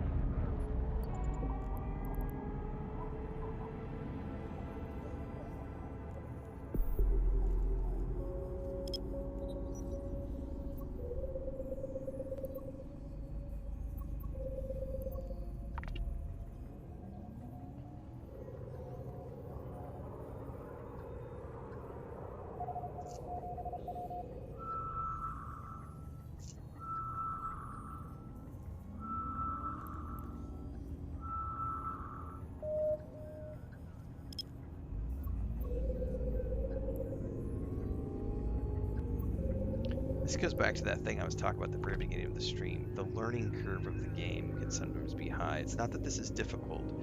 It's the learning curve of going, oh, it's a bust because there's an event going on. It would have been better to go back to the other, the starting region just to bump out the dailies. That's something you're not going to know until you've gone through this and understood, oh, okay, yeah, better to do that.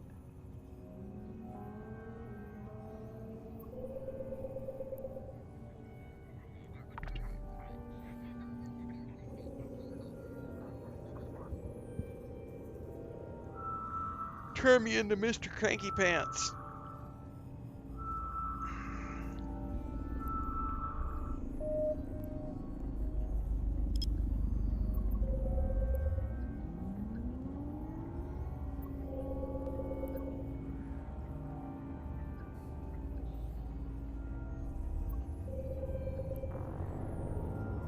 Give me my goddamn dopamine.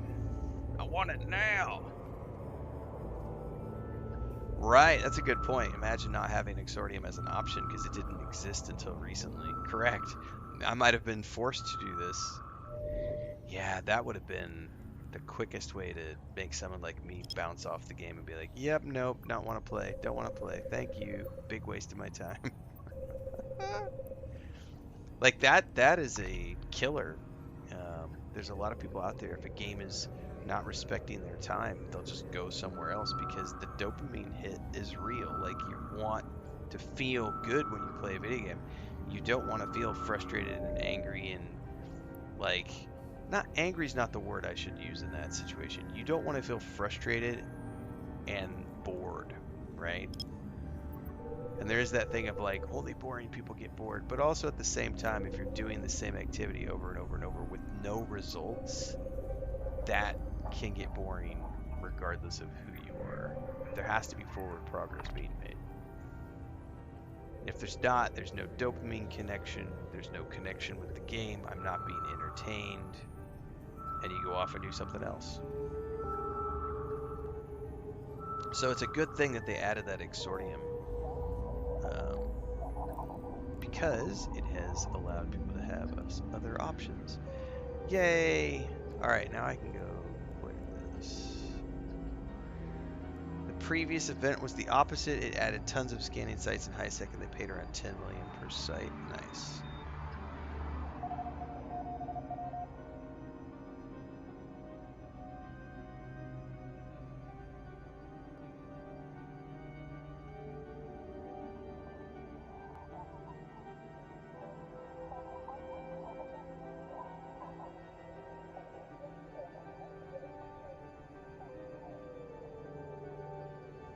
That's my brother.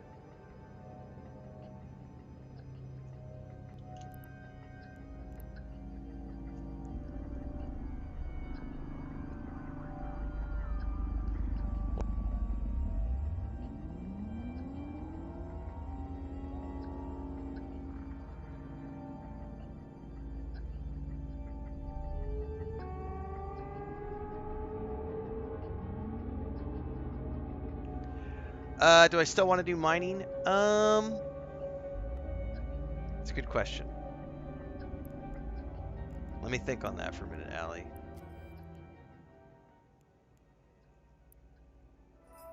Claim all my rewards from there.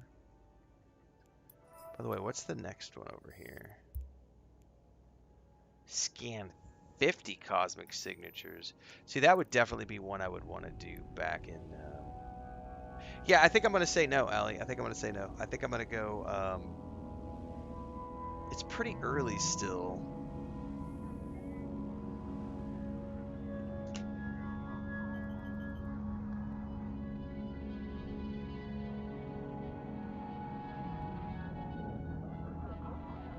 I think I'm gonna switch over and play Echoes of the End, just to take a break and get a breather, because that was frustrating for me.